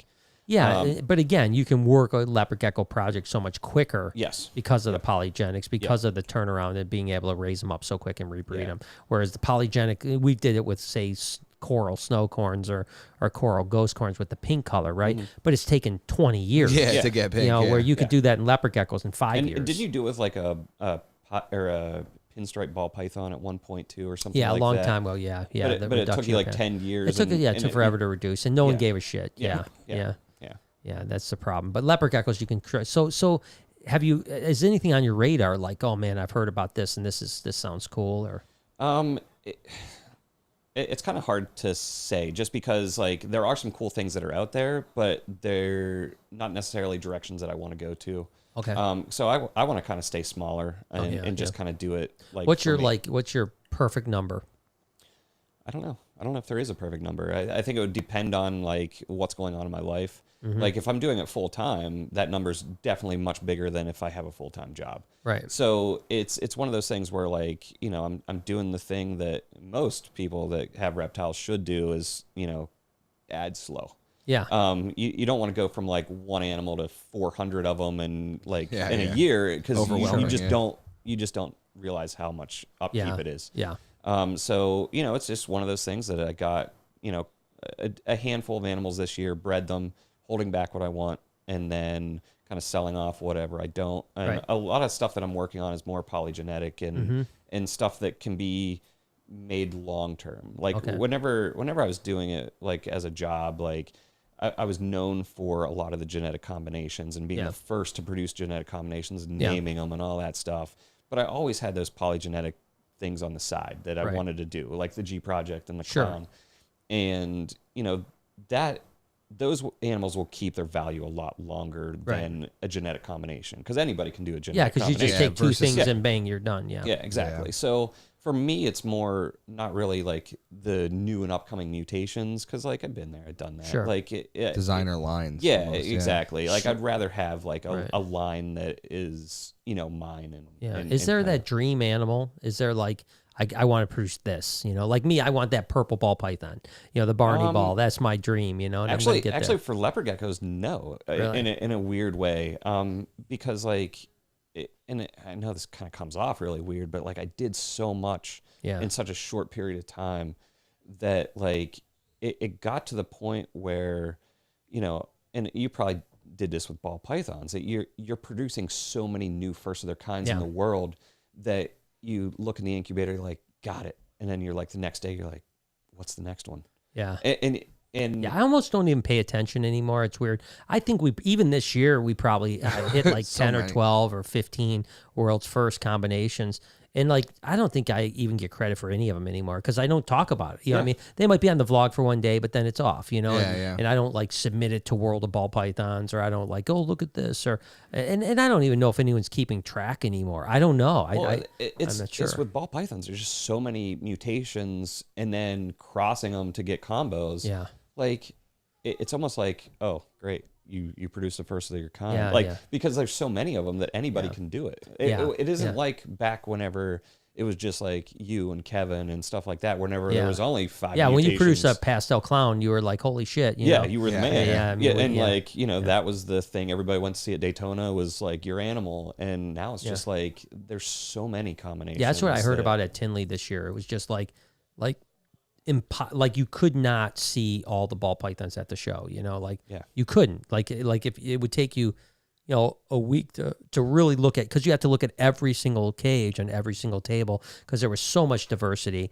Because now there's just, I bet you, I would, if we produced 15 world's first this year, which I think we produced at least that many combinations, there was probably 500 world's first produced this year. And it's like pythons. One of those things where like, if there's 1,000 world's first produced, like, what point what's does yours matter? You know what I mean? Like, I'm more, like you said, I'm more proud of the base morphs that we're the sunset ball python, the pinstripe ball python, the pumpkin now, the scaleless, even though the scaleless didn't work out there. Well, yeah, the Lori ball python. Those base morphs, even the clown, even though we weren't the first person with the clown, we were the second person with the clown. Yeah, that's more spectacular. We did the first albino clown, the first pastel clown. We did, a lot of clown stuff that no one had, and even being the second person into pieds too. We were the second person to produce pieds, and those are the things that I'm the most excited about, as opposed to like, this 6-gene animal that anyone could produce. If they just bought 3 and 3. And that's kind of where I am in my career with it. Is like, I'd rather produce like really, really pretty animals that's a line that you're known for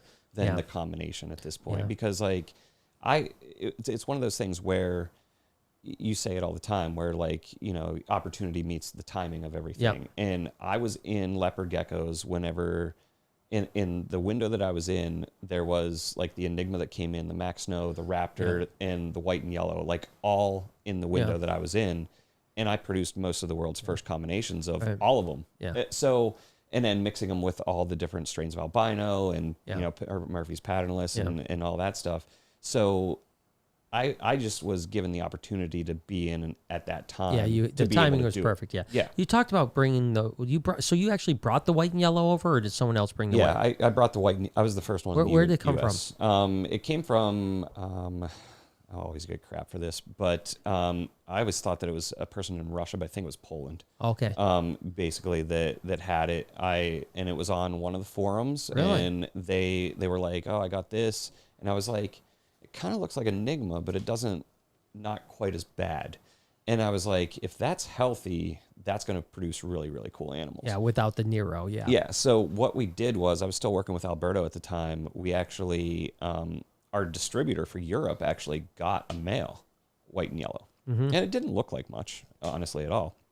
And we sent over probably 6 or 7 animals to breed to him so that we could get babies back. Gotcha. But they were animals that were like light years ahead of everybody else. Yeah. So we sent over like a Bell Enigma, a Dreamsicle, like a G Project animal, and I got babies of all of it back. Right. And in the process of doing it, I sent, all 3 strains of albino. I sent like a Murphy's patternless, Blizzard. So I was test breeding it in Europe before you even had it. So I knew what the genetics of that male was, because he was basically het free. So what I got back was males that were already het for everything, and then I plugged those into my females, and people were like, how did you do that quick? And it's just like, well, you got to be smart. You know what I mean? It's just genetics. Like, it's not rocket science. It's genetics. Right. So that's why I was able to produce so many so quickly. And honestly, like, the year that I first produced them and produced all these crazy combinations and stuff like that, nobody even knew what it was. Right. And that's actually, some of the animals that I gave you at that one show. I was like, Brian, here, take these. Like, and that was probably $4,000 or $5,000 worth of animals, and I only gave you like 3 or 4. And it was just one of those things that nobody knew the potential of it yet. And then the more I was posting them, the more everybody was like, oh, I got to have this. And then, then the big year came after that. Yeah. So I know the Enigma and white and yellow were similar. Yep. What happens when you breed them together? Anything? I mean, it produces a cooler looking animal. You can kind of see both things in it, but the Enigma thing, it's still in there. And so you don't want it. But I was just curious if there was like some allelic thing. So that basically, with the Enigmas, that what I've noticed whenever I bred them is the more genetics you throw into it, the weirder they get, the weaker they are. Yeah. And then on top of that, not only the more genetics, but which clutch they were in. So the first ones were always stronger. So once you get into 3rd or 4th clutches, then they were a little bit weaker. Yeah, and I noticed that with all geckos. Really, it seems like the later ones are just a little smaller. They're not quite as strong. They usually do fine. Yeah, but it's you have all to about work like the supplementation that you're giving the females. Sure. And I mean, you got to be doing that months ahead. Yeah. And I think that's where my season went a little bit softer this year, was because I only had the animals that I bred this year for a few months before they started breeding them. Yeah. So you didn't have them conditioned. Yeah. So there was, definitely some animals that like hatched out that were a little bit weaker than what I want. Mm-hmm. And that's the other thing about like holding animals back, like just seeing what is going to do what with things. Sure. So a lot of what I focused on was, clown crosses and stuff like that, because that's what I'm known for. Right. Yeah. So I wanted to focus on that and then diversify from there, because I mean, this, like with, buying any genetic mutation, if you can focus on that one thing, what you tell people all the time, like if you focus on that one thing, and then you can either trade, or from the money that you make with those, you can buy into other things later. Sure. So makes sense. Just work on those. Got any other supers? Yeah, we got Game of Morph says, got our first Black Knight female. What do you think of the Cypher species? Cypher Morph. Okay. Yeah, so Cypher is cool. It's probably the newest genetic. It's a recessive. Do we have? Can we punch it up? Yeah, I haven't even seen it. I've never even seen it. The Cypher? Never seen a Cypher. Yeah, it's. I know about ciphers. And it actually came treasure maps out of outcrossing the Marble Eye. Yeah, right there. So this is right here. Yeah, the ones with the dashes and yeah. Okay. And that's pretty cool. That's Gecko Boa. My friend John from. Okay. Oh, that's cool. That has. And what is the genetics behind this? This polygenic. This is. It's recessive. Recessive. Yeah, so it's a new recessive, and then you can kind of see as they get older, the black line kind of goes away. Sure, but yeah, you can see from the beginning. Yeah, that's really cool. That they look different for sure. Okay, that's wild. So that's interesting. So it'll just be they have a kind of cool, like kind of bandity head thing going on. So that's interesting. Yeah, they're cool. That's the newest genetic mutation, and from what everybody says, like they're healthy, which is always good. Because we've definitely been plagued in the leopard gecko industry. Getting some stuff that isn't healthy. Not good. Yeah, now stuff. it's like you get like. Yeah, remember you even sent me some. I was almost nervous to breed them, to be honest with you. But there were like those like partially scaleless ones, and someone did produce scaleless leopard geckos, right? So it's tubercle-less. Yeah, tubercle-less. Yeah. There's somebody in Europe that has like some smoother looking ones. Yeah. Whenever I was working the project, like, but they never didn't really. There was no super. There was no super. When we produced the first ones, it does pass on. Some of the tubercles will be missing. But when we passed, when we bred them together, it didn't exacerbate the issue. Yeah. So when I remember when we bred them together, I was a little bit like almost like shit. In a way, I want a scaleless to pop out, but in a way, I don't. I don't know what I know what happened last time. Yeah. Last time, the ball python thing didn't work out so well for me last time.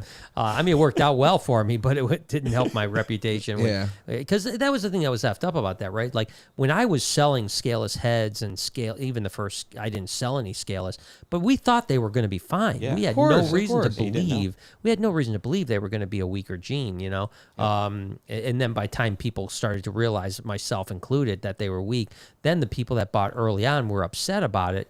Like somehow I had something to do with it, but it's like one of those things where something like that, like you were saying before, it takes so long to do ball pythons. Yeah. Like what is the ethical thing to do? Like hold back everything to make sure it's healthy. 7 years later, especially when you've got people like throwing like $200,000 at you. I'll buy them right now for $200,000. You're going to be like, oh no, I got to wait for 2 more years. Yeah. It's kind of messed up. Yeah, it's a hard one for sure. Especially when we had experience with scaleless rats and corns that were completely fine. So we never had an experience where it was a bad experience. So we just assumed scaleless. And there was only 2 other ones ever produced in the world before that, or one? There was one before, it got to a certain size and died, and it could have died from whatever. You know what I mean? But I do remember Eugene. I remember Eugene, and he was right. I mean, I give him a lot of credit. He produced the first scaleless ball python a couple years before me, spontaneously. It wasn't from scale. If it was from scaleless head to scaleless head, he didn't know it, right? And he was never able to reproduce again. He said he bred that same pairing together again, and brothers and sisters, and never produced a scaleless again. So that again. one might not even have been It may not have been. It could have been something. But I remember, like I said, he told me, he goes, Brian, it's going to reach about 700 or 800 grams, and it's going to die. And I was like, there's no way. This thing is kicking ass, man. I mean, it's feeding, it's going great, it's everything. And boy, was he right, man. I mean, now there have been some that have lived. I know a couple that are alive like 5-6 years old. Beautiful. We're at Chase Baker's place. He had like a 3-4-year-old animal. Does he have to do anything weird to it, like lotions or anything? No lotions. I think there was some sort of extra as soon as they go blue, you wet them down, and then as soon as it dries, you keep them super dry. You know what I mean? Like one blast of humidity, and then Just to get that skin off, but and don't then- keep the humidity, because if you keep the humidity in, then it becomes fungal issues. You know, Yeah. so it's like, you know, Yeah, the shed was so- most important. Yeah, That's what so- I know. yeah. I remember him having like a technique that worked, but I can't remember exactly Could you what it was. imagine babying like 200 of this? Yeah. That doesn't work out too well. I mean, Kevin produced a bunch a couple years ago, and Yeah. it didn't work out well at all Yeah. because he had to take care of. Yeah. I think he said like things were going great, and then like they went away to a show, they came back, and like half of them were stuck in shed, Yeah. and then that's the end. That's like the doomsday, experience. And being up at Nerd, the micro scale stuff is like super cool. Just the yeah, they were scalation without having the super. Yeah, without the super, yeah. Because like it's almost like the dimples on a football, if that Yeah, makes sense. yeah. And, I agree with that. And like that's cool. Yeah. But it's almost like you don't want the You don't super. want the super. Yeah. Yeah. It's a bummer. Just like almost like kind of think of it almost as lethal without being lethal. Yeah, it's almost like you just don't breed this to this. You know, it's Yeah. like, you know, it's almost like, and that's what we do. You know, we just don't breed scaleless head to scaleless heads, you know. I mean, we bred one clutch this year, to be totally honest with you. Didn't hatch any, we hatch out some scaleless heads. But if I would have hatched a scaleless this year, it would have been just for me Like a to see if pet, I could yeah. play with it. I would never have tried to sell it or something like that. Yeah. But yeah. Daniel came back and said, nice to make a solid red ball python. Yeah, I think that we're on path for that. You know, I think we're close. There was that. I don't know if you heard about that. There was a guy over in Europe that had like a red ball python, and he sold a bunch of hats to it. And it turned out it was like a dyed animal. No way. He had actually Get dyed. out. He took an albino and dyed it red with like red food coloring or something like that. And like my Stop buddy it. Dave Palumbo and a bunch of other people got burned for like 20-25 grand. Yeah, Jeez. but as far Is the guy as still alive after doing that? I think he just like disappeared. He was like in Europe and he just like peaced out. You know, he made a Probably in bunch of money and Bangladesh. he was just like, I'm out. Yeah, Bangladesh. yeah. He went to Hats. Bangladesh and Making some you know, hats. yeah. But you know, I think that the Sunset project. I mean, we saw the Sunset Ultramel getting pretty reddish, and I think that the albino is going to be even more red. So I think we're going to get to a pretty Could close. like an orange dream, like in there. It's too? possible. Like, I mean, make it even that's what we crazier? don't know. You know, Yeah. we don't know if the orange dream will add. I mean, it's going to add orange to it for sure. Yeah. But I mean, is it going to, you know, to get to the red? I don't know. You know, but I think we have some pieces that are already leading in that direction. Yeah. And the sunset is probably the key thing to it. You know. But those you- dark orange It's like I've colors, said. yeah. You know, think of the sunset is analogous to a blood red boa, right? You know, blood boa. Yeah. And then, of course, you know, when you started getting into the dragon boas and stuff like that, that was kind of, you've got to take the same which is the albino blood boa, and then they got into the hypo albino blood boa, the sun glow blood boa, and you start really getting pretty red, you know, getting close. So we're going to have a red like that shirt? Probably not, you know, but I think we're going to have a pretty reddish snake in the coming years. Maybe even this year, you know. I mean, you know, I know I think Miguel has another crack at albino sunsets, but you know, but like I said, the ultra. Did you see the Ultramel sunset? I did not. It was really cool. We can try to So pull do you think it a in. lavender albino would be better looking? Doubtful because it's got more purple in it. Okay. You know, so I don't know, but it could be. You never know. I don't know. See, we'll just see if it comes up. I feel like somebody sent me that. Let Yeah, me see if it was actually Jason sent it to you. All right. Yeah.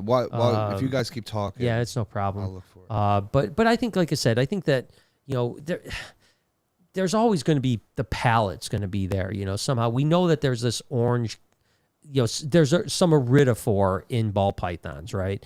And so now we have to just figure out how do we bring out the iridophore and mute out the xanthophore and melanin, right? I mean, if you can mute those, because basically those are the three colors you have. You have xanthophore, you have melanin, and you have iridophore, you know, in ball pythons. So what we have to do is somehow get rid of the two and keep just the one, you know? Yeah, And so we have the genetics are there. It's just a matter of the right combination. And there's enough people working on those projects that someone's going to hit the key at some point and be like, holy shit, do you believe what I just hatched out? And it's going to be pretty amazing. So, Yeah, absolutely.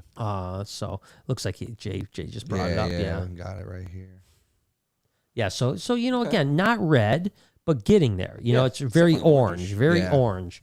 So now we just got to get Now, more what red about into it. throwing GHI into that to make it darker? Well, that's what I'm saying. You could go into a dark morph and then into that, So let's say black-headed or mahogany or and you're going to start to mute out some of the other colors. Yeah, some of the yellows. Yeah, will be so gone. the dark get the darker, the and reds will become ultramels, dark. aren't they the ones you got to watch for kinking?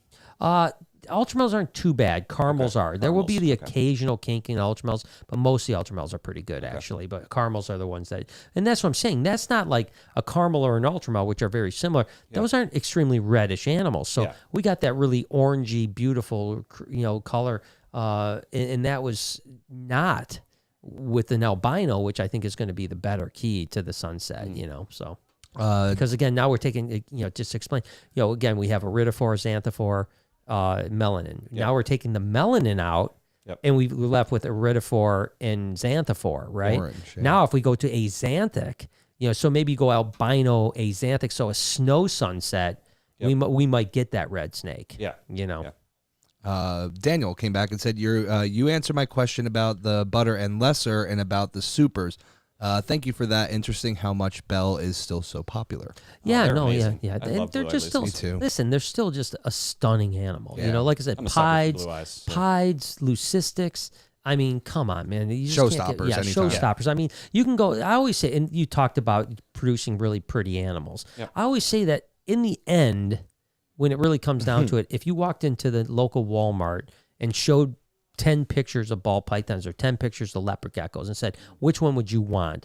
They're going to pick the most beautiful one. They're going to pick bells and pieds. Yeah, and as long as you're producing the ones that are the most beautiful, and they could go dark too. Maybe solid black one could be that would beautiful too. to I'd somebody. agree. I'd agree. But when you start getting into sometimes we're producing these really complex genetic animals that are not very pretty, that's got a shorter shelf life. Absolutely. So if you're producing those that's all beautiful hype. animals, that's when you're going to ultimately produce the stuff that's going to stick around in popularity. Simple Man says, all this frog talk makes me think about my first super asking about Fowler's toads. I hope you all have a great night. You know anything about Fowler's toads? I know that they're pretty endangered. Okay. Especially I don't in remember that Connecticut. first super either. I have no idea. Yeah, I can't- could, I dude, can't- isn't that crazy? Yeah, I don't remember about So the long Fowler's toad. ago. Man, simple man. But they're me- they're kind of like a common toad. There's just like a slight variation that makes Okay. them a Fowler's. Okay. Yeah. Interesting. I remember going herping in Gosford, New South Wales in Australia with Johnny Weigel, who owns the Australian Reptile Park. And he took us to this. It was actually crazy. He's like, hey, do you want to go search for this tree frog? It's kind of like a White's tree frog, but it's a little bit different. And he said, and I'll take you to a place where the only ones in the world are. That's In the awesome. whole world. And literally we drive down this like subdivision. I mean, like houses, like subdivision. And in the middle of the subdivision, there's like a little marsh. I mean, no more than 2 acres by 2 acres, it's pretty small. And he claimed, and John's a very smart guy, that was the only place in the world that these frogs were native to.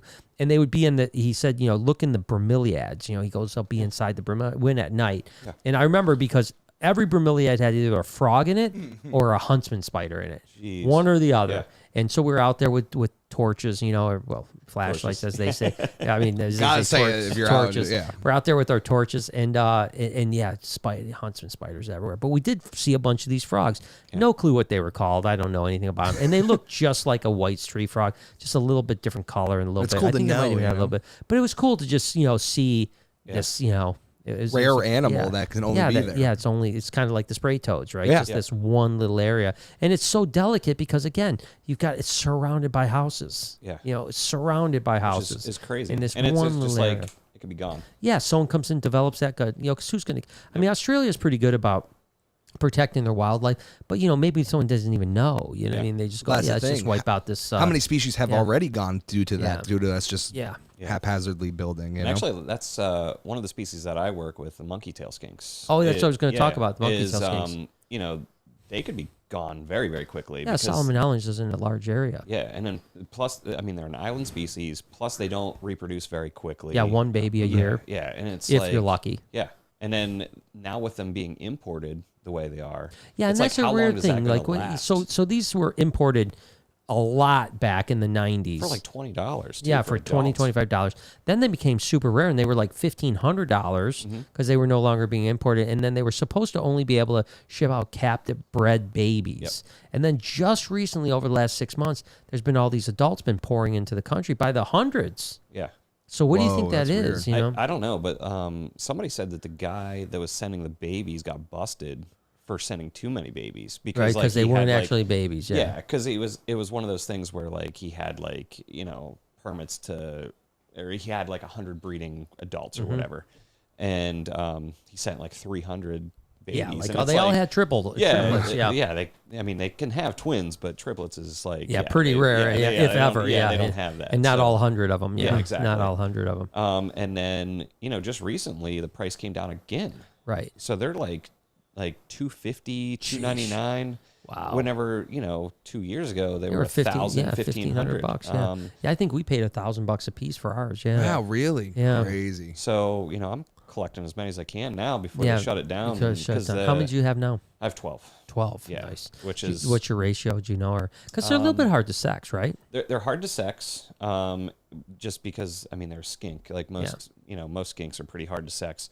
They have to be raised in groups. Like, so they're very, very tricky species too. Yeah. Very, very intelligent though. You can tell that they're intelligent. Yeah. They pair bond, which is very unusual as well. The guy that I talked to, he's actually been breeding them in captivity for over 20 years. Wow. And he literally was one of the guys that, we used to work at at one of those big importers and would, get babies. Just cherry pick them. Yeah, cherry pick them. And, he basically keeps them in 1.2 groups. Wow. And then some of the babies. Okay, so when they're raised up, Yeah. Because they live in a family hierarchy. Social status. And he doesn't pull the babies right away. Usually he lets the babies in for a year or two, I think. Which is pretty crazy. Yeah, in that's itself. awesome. Yeah. So it's definitely not one of those things you're ever going to make any money off of them. Yeah, it's not like you're going to mass but it's produce. I just love the species. It just stinks that they're coming in cheap again because it kind of when things come in cheap, people don't put the value on trying to protect them. And then they become a goldfish. Yeah, and the last thing you want is like, oh, Mom, I want that monkey tail skink for a pet, Number one, they're not a good pet. Number two, you want them to be in the hands of people because the Solomon Islands will shut down again, and might even go the way of they might be extinct, by the time that happens if they over collect them. So, it's a shame. And especially with how hard they are to breed just because of the pair bonding and all that stuff, and one baby a year. Yeah, repropagating would be almost impossible. Yeah, it'd be awful. Yeah, because we have a pair. We've never produced a baby. We've had them together for 2.5 years. We thought the female was gravid at one point because she was looking real chunky, but she never had a baby. And then apparently, if they're raised in solitary, you can't put another one in with them again.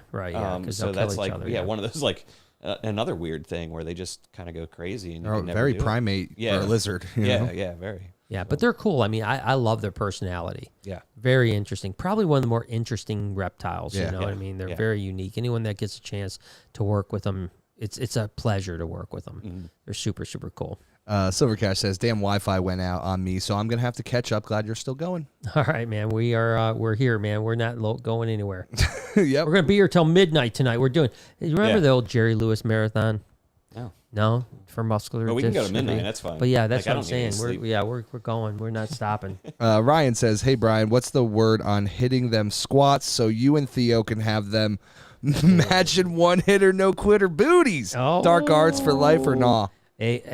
Totally for life, man. Gang, gang, baby. Yeah, gang, You got to start baby. playing hockey again. That's how you get that. That's that how you big get booty. that booty. Which I know my pants have been falling down way too much. I told Laura that. I said my belly's a little bit too big, He's got and my frog butt. My butt waist is a little bit too small right now. Yeah, because I played hockey my whole life, and but no, so I agree with you, man. I got to hit those squats, man. I'm right there with you, brother. And for real, you guys got to go check out the podcast with Theo and Brian. It was hysterical. Yeah, and please. definitely go check it out. Yeah, show some love. It was an interesting experience for sure because I've done so many podcasts, here and with us, and then I've done quite, a lot Zoom of reptile podcasts and stuff, a lot of reptile podcasts. But that was the first, kind of out of my element podcast. Oh yeah, and he's real. He's real out there. Yeah, Some of the stories. he's so funny. Like I followed Theo for a long time, so like I knew the stories were coming, but at the same time, the thing that I regret a little bit is that I missed some of his funny shit. Yeah. Like I just missed it, because I'm so in the moment. Like I'm trying to be like a good guest. I'm trying to tell good stories, and then he would throw like a a Kobe Bryant reference out, and I would just keep talking about Black Mambas instead of talking about he's talking about Kobe Bryant. So he was giving you a layup, and exactly. He like said some things that I should have reacted to. I didn't in hindsight. But listen, Theo is a great guy. Yeah, he really was. Super nice dude. Couldn't be more accommodating on all levels. And I mean, even told Noah when we left, he was like, "Hey man, you put a list together, set together, send it to me." He said, I can even maybe get you in some clubs and stuff like that. Oh, that's awesome. So I mean, it's just a real. I mean, he was a real pleasant dude. I agree. Yeah. But what's interesting is that. Like we had met Theo once before. That's kind of how this whole thing started because my buddy Ari Manis actually opens up for Theo. And so that's kind of how the whole connection kind of happened. And I met him once, but for a very short period of time, backstage after one of his shows.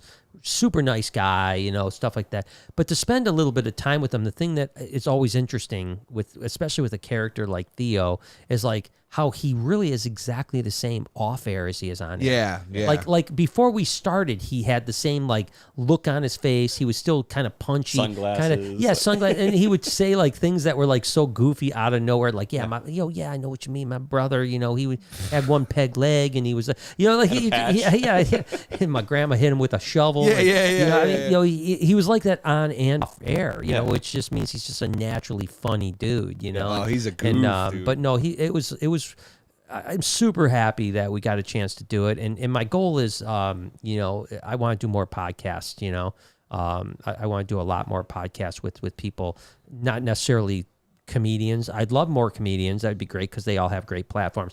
But just across the board, some business, whatever. I mean, you want the rainbow. Yeah, I want. I think that's the way we're gonna attack growth. Where in the past I did a lot of collaborations with David Dobrik and Paul Brothers and it's not that I won't do those anymore because I may or may not. But I think that the podcast, I think that listen. Not everyone liked me on the podcast. I'm not sure. I'm sure there were people that like me and people that don't. But I think that people got to know me for an almost 2-hour podcast. Yeah. Whereas, like when I'm in, I'm in Mr. Beast video for 30 seconds. Yeah, like no one really know, outside of Jimmy telling people to go follow me, no one's going like, so I have like that person that just commented, they may or may not be someone that has followed me before, because I've had quite a few comments on my Instagram in the last couple of days and on my YouTube that were obviously brand new people that just had met me through Theo. And that I think is really important, that someone would watch it and go, this is a guy I'm going to now follow. Yep. And so I want to do more of those for sure. Daniel says, so I thought that virgin birth from your anaconda was definitely the coolest thing ever. Sorry for your loss. Would you like to see morphs in anacondas? Well, there was just an albino. As a matter of fact, you want to punch up the albino anaconda? Megan Kelly just produced albino anacondas. That's the only one. There's also an axanthic. So these are a lot of hognose snakes. This is a T-Paz, though, right? Yeah, that's what she produced. Oh, okay. T-Paz, yeah. Not T-Negs. There was a T-negative that Stan Churis had. I don't know what ended up happening to it, but and then there was there's the animal. That's Megan right there. Yep. And there was an axanthic. As a matter of fact, see if you can punch it up. It's cool. blue. It's blue. It looks like how Ivy would look in shed almost, right? Yeah. So see if I don't know if there'll be a picture, but it was dope as shit, man. I hope that it. It's all hog nose. Like these, No, right? those are yellow anacondas. Yeah. Oh, okay. So yeah, there's no pictures of. Yeah, I know I've seen that picture before. I know what you're talking about. Yeah, it's a shame because it's really beautiful. But I don't think anyone. I'm sure that no one ever produced it. And now you can't import anacondas, so we're kind of stuck. With So I think I think that the albino. I don't think that Stan's animal made it or something happened. I don't know what happened to it, and that was a T-negative albino. So I haven't seen any other T-negs, but the T-positives were just reproduced. So that's dope. That's really cool. Very cool. Little Bogus says, happy fall Hey. break. Been struggling with some anxiety, but each day is a new start. Podcast helps, so thank you. Well, hey, Little Bogus, reach out anytime. Brighter days are ahead. I'm the king of anxiety. So, so no, listen, I think that, just like, Matt is struggled with some issues in the past, and you've made it through it, and I've pretty much made it through it. I'm almost there, if not there. It gives you hope that you don't have to be stuck in that rut forever. Absolutely. And once you get past that, you have to just build a toolbox of things that don't bring you back there. That's right. So we love you, little bogus, and hang in there. Silvercash says, heating up my oven for my second pizza. Oh, you pizza this little, whore. I was going to say, this so little good. pizza hussy over here. Really? Pizza He's the one whore. that has that the new oven that you got, right? Yeah, we both got the same oven, and he's obviously much more. I still have not made a pizza, but to make excuse for myself, I have been very busy. Yeah. Like I haven't it's had been crazy since they left. Since yeah, they've been seriously, here. you're right. Seriously, I think that when Jason and Mac were here, it was kind of like the kickoff of like insanity for the last 3-4 weeks, whatever. And this week, finally, things start to calm down. So I'll be able to take a little bit of breath. Maybe I'll put some dough in the old proofer and make some mozzarella. Make some mozzarella. I gotta get some Mom spaghetti and some Little Caesars. You guys got Little Caesars. We have one. It's gross though, but I have it a lot. We gotta go. It's gross, but it's also awesome. Yeah, it's awesome. The breadsticks. We gotta go to Trivoli's, man. Yeah. Let's do Trivoli's instead of Little Caesars, man. Yeah. Don't do Little Caesars. Okay. I mean, Jay used to work at Little Caesars. He told me stories about people putting I put burgers in there. If there's a body part, I put it in there. There is a Little Caesar story. So this place that I go to, there's only one like within an hour. Or whatever. Wow. Yeah. So it's bad. So literally, I always get the same thing. It's an order of breadsticks and a deep dish. Pepperoni, Of course. and then you get the little thing of sauce. Sure. And I was like, I got home and I opened up the sauce and I was like, this doesn't really smell right. Oh no! And took a big dip of it, put it in my mouth, and I was rotten? like, "Oh yeah, it's like rotten sauce." It was. They probably left it out because you're supposed to put it in the fridge. and They probably left it out for a couple days. They had to have left it out. Yeah. I could smell it. I actually think that it might have had like some Parmesan cheese on the top. At least I thought it was Parmesan. Well, yeah, I don't think that was Parmesan cheese. Yeah. Penicillin is what that was. Really. Yeah. Yeah, Penicillin but now I'm on top. immune to everything, so It's good. Yeah, no, obviously I love Little Caesars. I mean, they're our hometown. And, I love Little It's Caesars great too. that at the Red Wings game you can get Little Caesars pizza. At the it's Little Caesars Arena. Yeah, I mean, for exactly. God's sakes, we actually, the reason I don't talk bad about Little Caesars is that I'm friends with the director of Little Caesars. Nice. He's like one of the main guys in the entire corporation. Well, tell him I still buy it. I actually have, believe it or not. Look at this, man. I'm gonna dazzle you right now. That's how good Little Caesars is. Yeah, he's got the gold card. It's metal. No, so I have a Little Caesars card in this. Balling. I know, Ridge right? wallet? I've got the Ridge wallet. I've got a Little Caesars sponsored card in yet, here but please. somewhere. Yeah, can You you got reach the me? Buffalo Wild Wings in there. It's Little Caesars right here, man. $250 on that card. You ready to ball out today? Yep. Let's go. Never used it once. $250. Let's see how many breadsticks we can buy with it. Yeah, See so if they my can- buddy Ben, who's a reptile guy, who is now the director of whatever the fuck it is. His operations? or something? Head of operations is what it is. Yeah, His title is head of operations. So great guy, by the way, really good guy. Loves herping. Loves herping. Sends me pictures when he's out herping and stuff like that. He's a great dude. But we did a presentation for them. You know, like all their head. We've been there twice. Yeah, we've been there twice. We did like a Presentation, bunch of commercial stuff for them, and then we did a presentation where it was all the heads of sales from the country, and I did a talk to them about. It was hysterical, So it was dude. pretty funny. I got bit by an alligator. Little Did you? Yeah, remember I the little forget one on about that. Remember the little one I Yeah, put yeah. on the ground? It like scurried Oh, away. that's When I went to right. grab it, it turned around and bit me. Yeah, I leaked a little bit. Little It bit. looked like pizza sauce though, so they were really So into I've it. actually gotten bit in the face by an alligator. Oh, that's stupid. Yeah. It was really. He's like, I was trying to kiss it. It was so cute. really dumb. Yeah. Yeah, because I put it in my pants. It's a crocodile. It's a crocodile. Yeah, the crocodile you put down your pants. No, so like in Pennsylvania you could buy whatever you wanted to. Sure, And you still can. Yeah, Yeah, that's- methamphetamine, Yeah, legal. exactly. Most venomous of them, snakes, whatever. Yeah. So yeah, growing up, like I had a baby alligator, and that's where the name Sasobek actually comes from. Is like Sure, yeah, all that Egyptian, stuff. yeah. Yeah. So yeah, one day I like brought it to like my roller hockey game, like the alligator, and I was like, "Oh, it's our mascot," blah blah blah.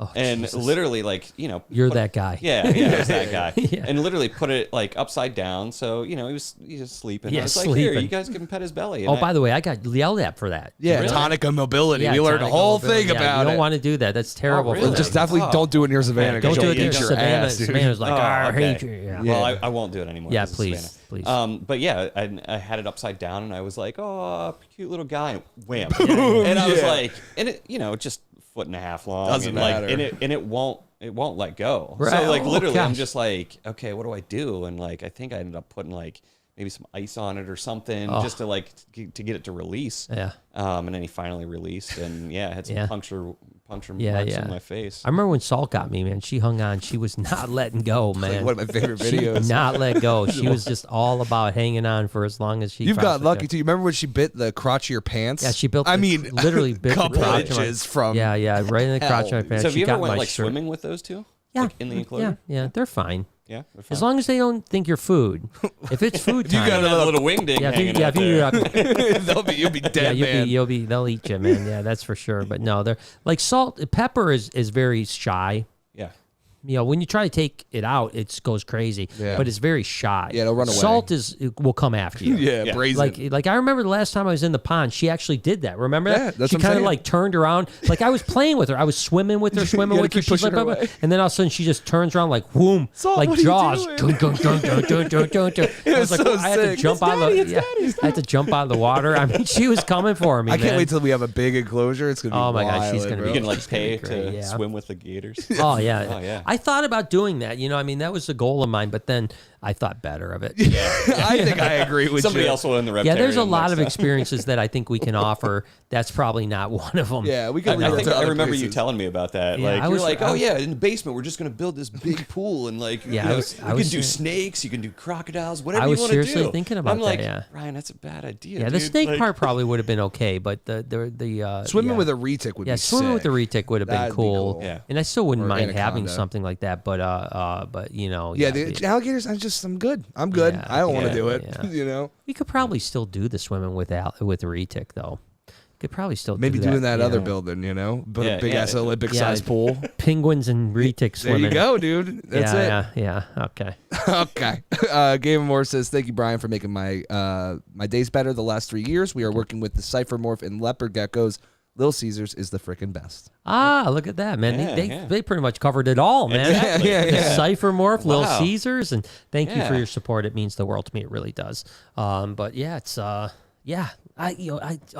just said I'm not going to eat pizza. I know. And now I'm You're like, hey, let's get fucking Tivoli's. Tivoli's, Come eh? on. Get a we gotta- pie, you know? What we got to do is get mom's spaghetti and then get the breadsticks and then it's gonna be Dude, so good. we went to this Italian It's restaurant. Tennessee Italian. Tennessee Italian. They're known for it there. Yeah. But with Matt from O'Malley's Morphs and great guy, by the way. And he did take us to a banging. It was good restaurant. Dude, it was a yeah. banger, yeah. Yeah, and what was that? What was it called? I have no idea. Yeah, I don't know. Because That's Alberto's Italian brother there.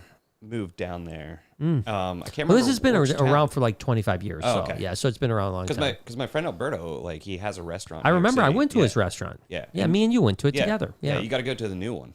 That I is- can imagine. That is his. It's And nice. it's all his mom's recipes. He makes Oh, the pasta jeez. in house. Oh, my like God, he so- imports everything from Italy. Oh, that sounds great, It's man. so amazing. No, Yeah. I'm down. I'm down. Let's go. Let's go tonight.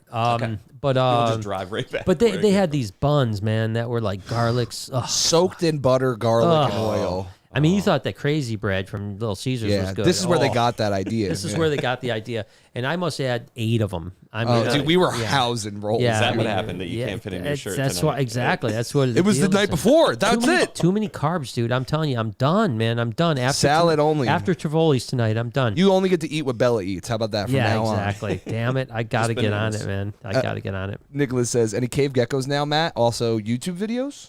Oh, I get asked that one all the time. The Which YouTube one? videos. The YouTube video? videos. Like, when are you going to come back? When are you going to make a new one? Make the YouTube appearance. comeback. I mean, I was trying to follow after Brian, and then I just fell off. Yeah, you have a face for radio, though. That's why. Yeah, That's what I've heard, Exactly. Yeah.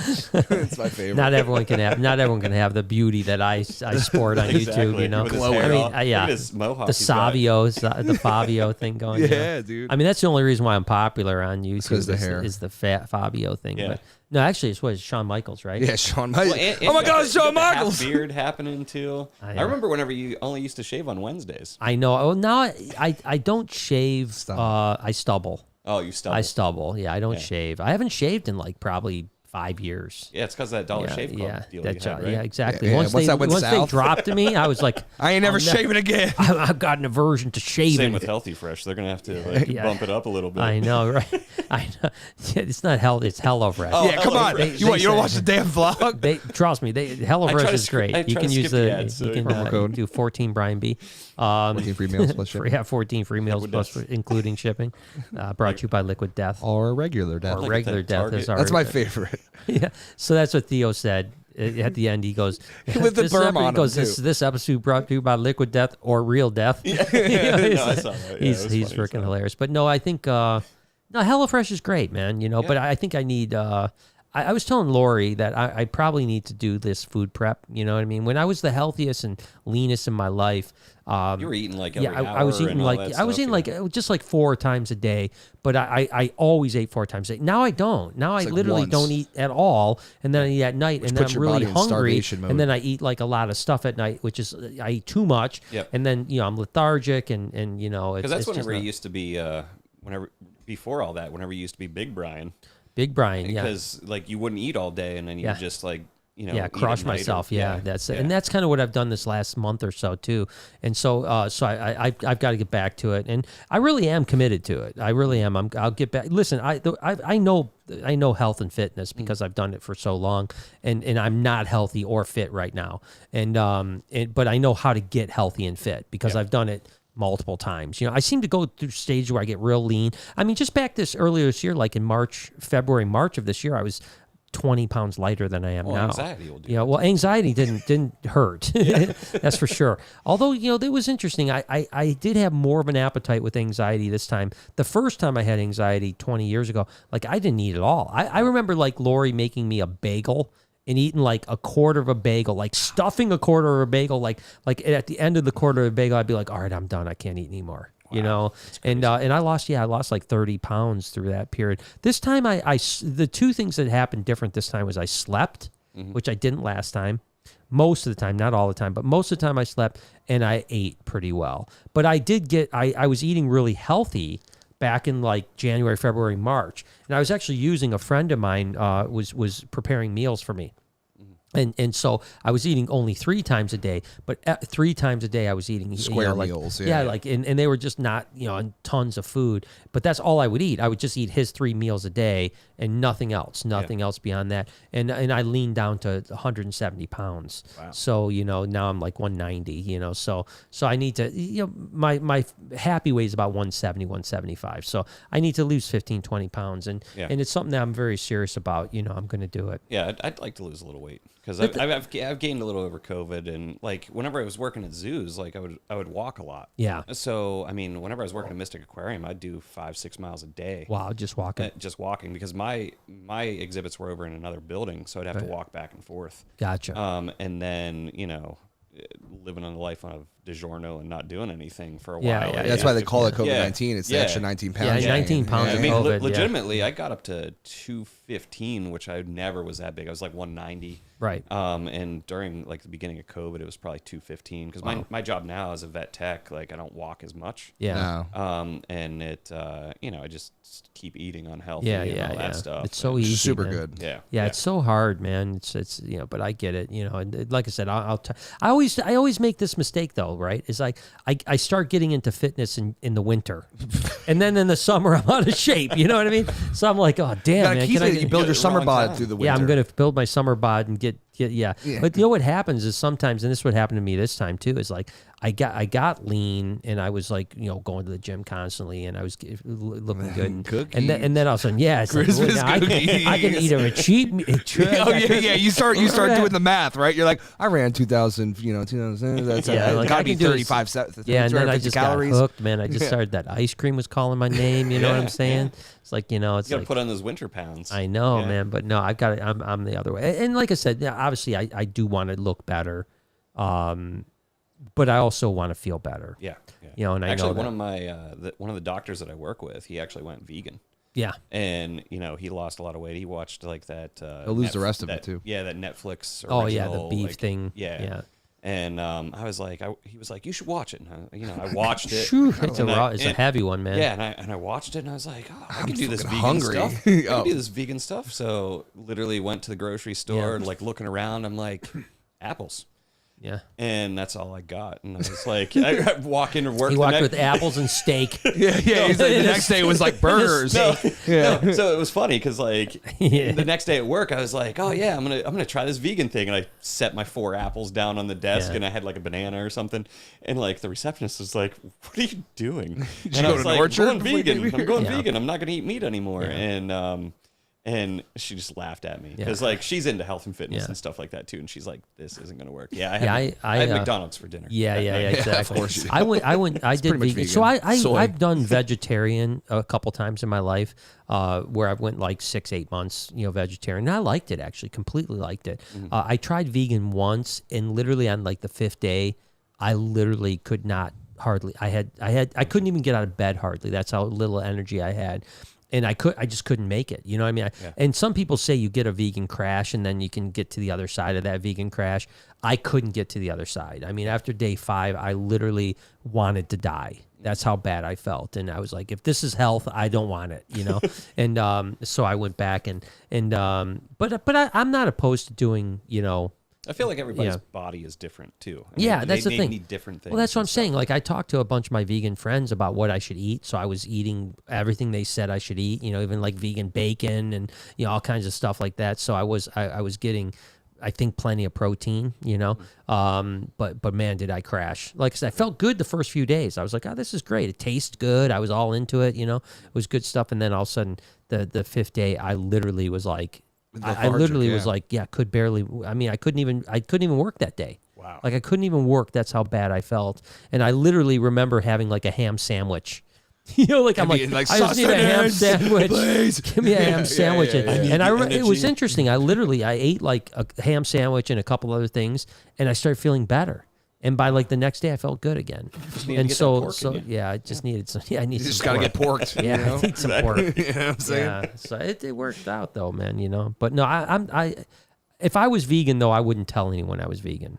Yeah, you got to be a silent vegan, closeted vegan. You got to be a silent vegan, man. Because I mean, the thing is that have you ever met a vegan that didn't tell you they were vegan within 5 minutes? Or CrossFit. Yeah, CrossFit too. That's similar crowd too.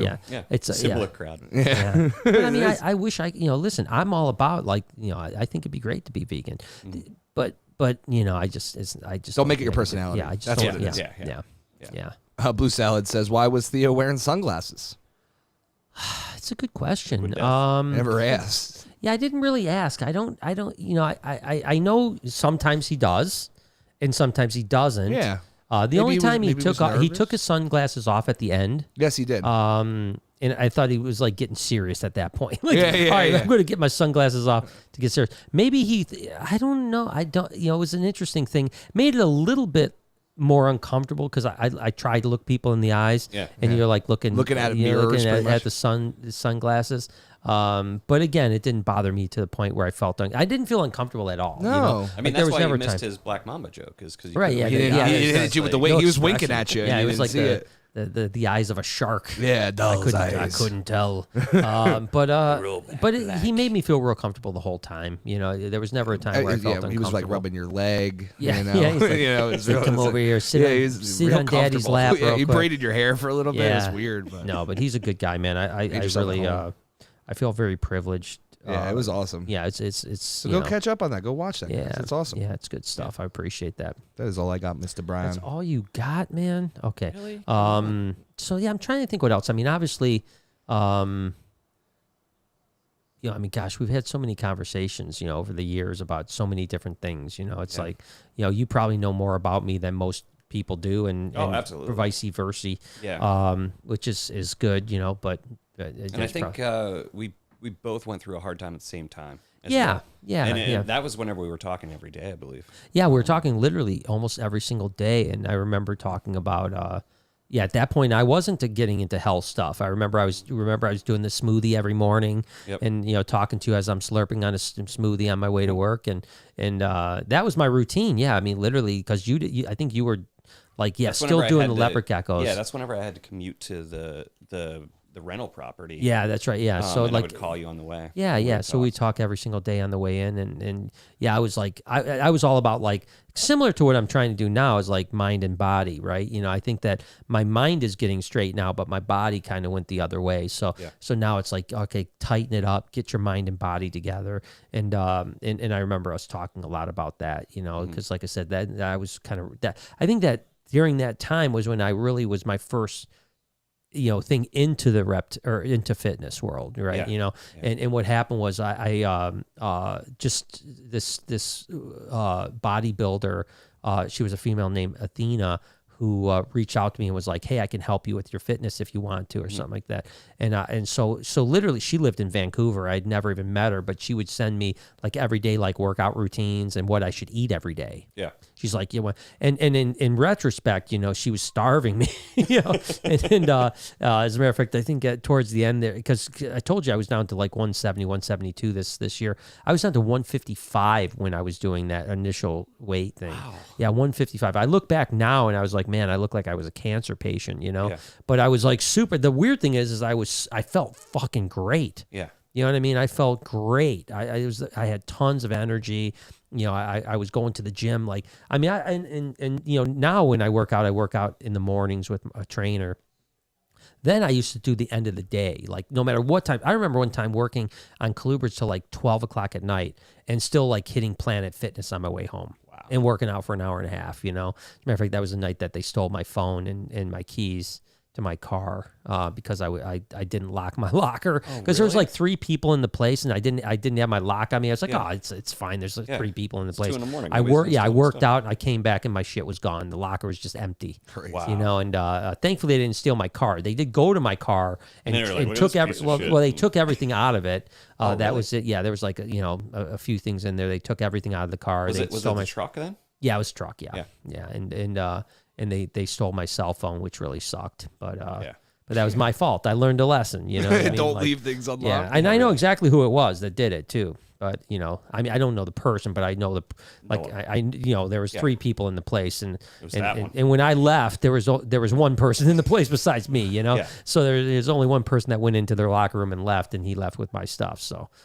But that's, my point is that I used to work out at night and I felt really good about it. So, and that's what I told Noah now, because obviously I'll go back to my trainer. Lori trains with him every day. And he's a great guy, by the way. But I think I'm going to go like a month or so on my own. Okay. To kind of get back into shape a little bit before I go back and him kick my ass, what I mean? Yeah, because you don't want to be sore and not be able to walk. Yeah, but I think that if I go a month, I worked out with a trainer for 5 years, so like I know, it's not like I don't know what to do, right? For 5 years, I remember every routine he told me to do, so I'll get it together. We'll tighten it up. Nice. Yeah. Silver Cash says, pizza turned out awesome. You guys have a great night. Thanks for everything. Man, I appreciate you, dude. I appreciate you wanting me to get pizza now, right? Like now all that's on my mind is pizza. Yeah, you're going to have to, let's go get some pizza. Look at the webcamschat.com, hot girls and boys. Those are about those hot females from before. Yeah, that is definitely. I said the key words, I guess. I wonder what the clickbait part is. Is that... Where are you saying? Clickbait. Someone says clickbait. Oh, probably for the hot girls in webcams. Probably clickbait. Yeah. That's when they're incubated too hot. Yeah. You go over 90 degrees, you get the hot girls. Don't go over 96 though. 96 is that's when you get the two-headed. Deformed ones. That's when we start cooking them a little bit. That's when you get scrambled eggs. Scrambled eggs. Yeah, that's no good. So no, it's cool, man. Well, thanks, man. I appreciate you coming. hanging out with me. We'll go play with some animals upstairs now and have some fun. And if you guys haven't ever been here, like, this place is amazing. Thank you so much. Yeah, it's the first time you've been to the new place. The new place. Because you were here with the old place with all. And let me tell the story real quick. I found it funny because you were here for a zoo conference at the Detroit Zoo. And so there was a bunch of zookeepers came. You invited them. Yep. And they came. And it was funny because I was showing them around the old Reptarium before 2.0. And everyone was like kind of real standoffish when it came to holding stuff. Like I kept on going like, you can touch this? Yeah, it's like I kept on saying like, hey, yeah, I'm like, you guys can hold. And they're like, no, it's okay. It's okay. And I remember the keeper from the LA Zoo, I pulled out Salt. She was just a little one. And I go, does anyone want to hold? And he goes, I'm not going to get an opportunity like this again. And he held it. And then next thing you know, every single keeper's like, can I hold Perdita? Can I hold this? Can I? And we had a great time. But yeah, that was, now it's like, it's so wild because I think like I was so proud of that place, but it was so small compared to what it is now. And so it's, and then now this next expansion is going to be make this place look small. 2.0, like the size of the cages, like it just is. It's more, it's it's just another step. It's not an Exoterra. It's like an enclosure. Yeah, and that's what we're going to do with the next expansion as well. We want to do only giant enclosures. Yep. Almost every enclosure is going to have a water feature. Yeah. We're going to do lots of water features, lots of big, even bigger than the stuff we have now. And so realistically, we're going to be doubling the space of the zoo, but we might only add 15 enclosures. Yeah. To the entire zoo, the expansion, because I want them to be gigantic enclosures for we want our water monitors to have giant enclosures with water features in them. We want to have retics that have giant enclosures with water features. So I think that's we've learned about it. You know what I mean? And so I think your next step is going to be like bioactive live plants, like actual ecosystems. Because like whenever I did the frogs at Mystic, I think that's really what.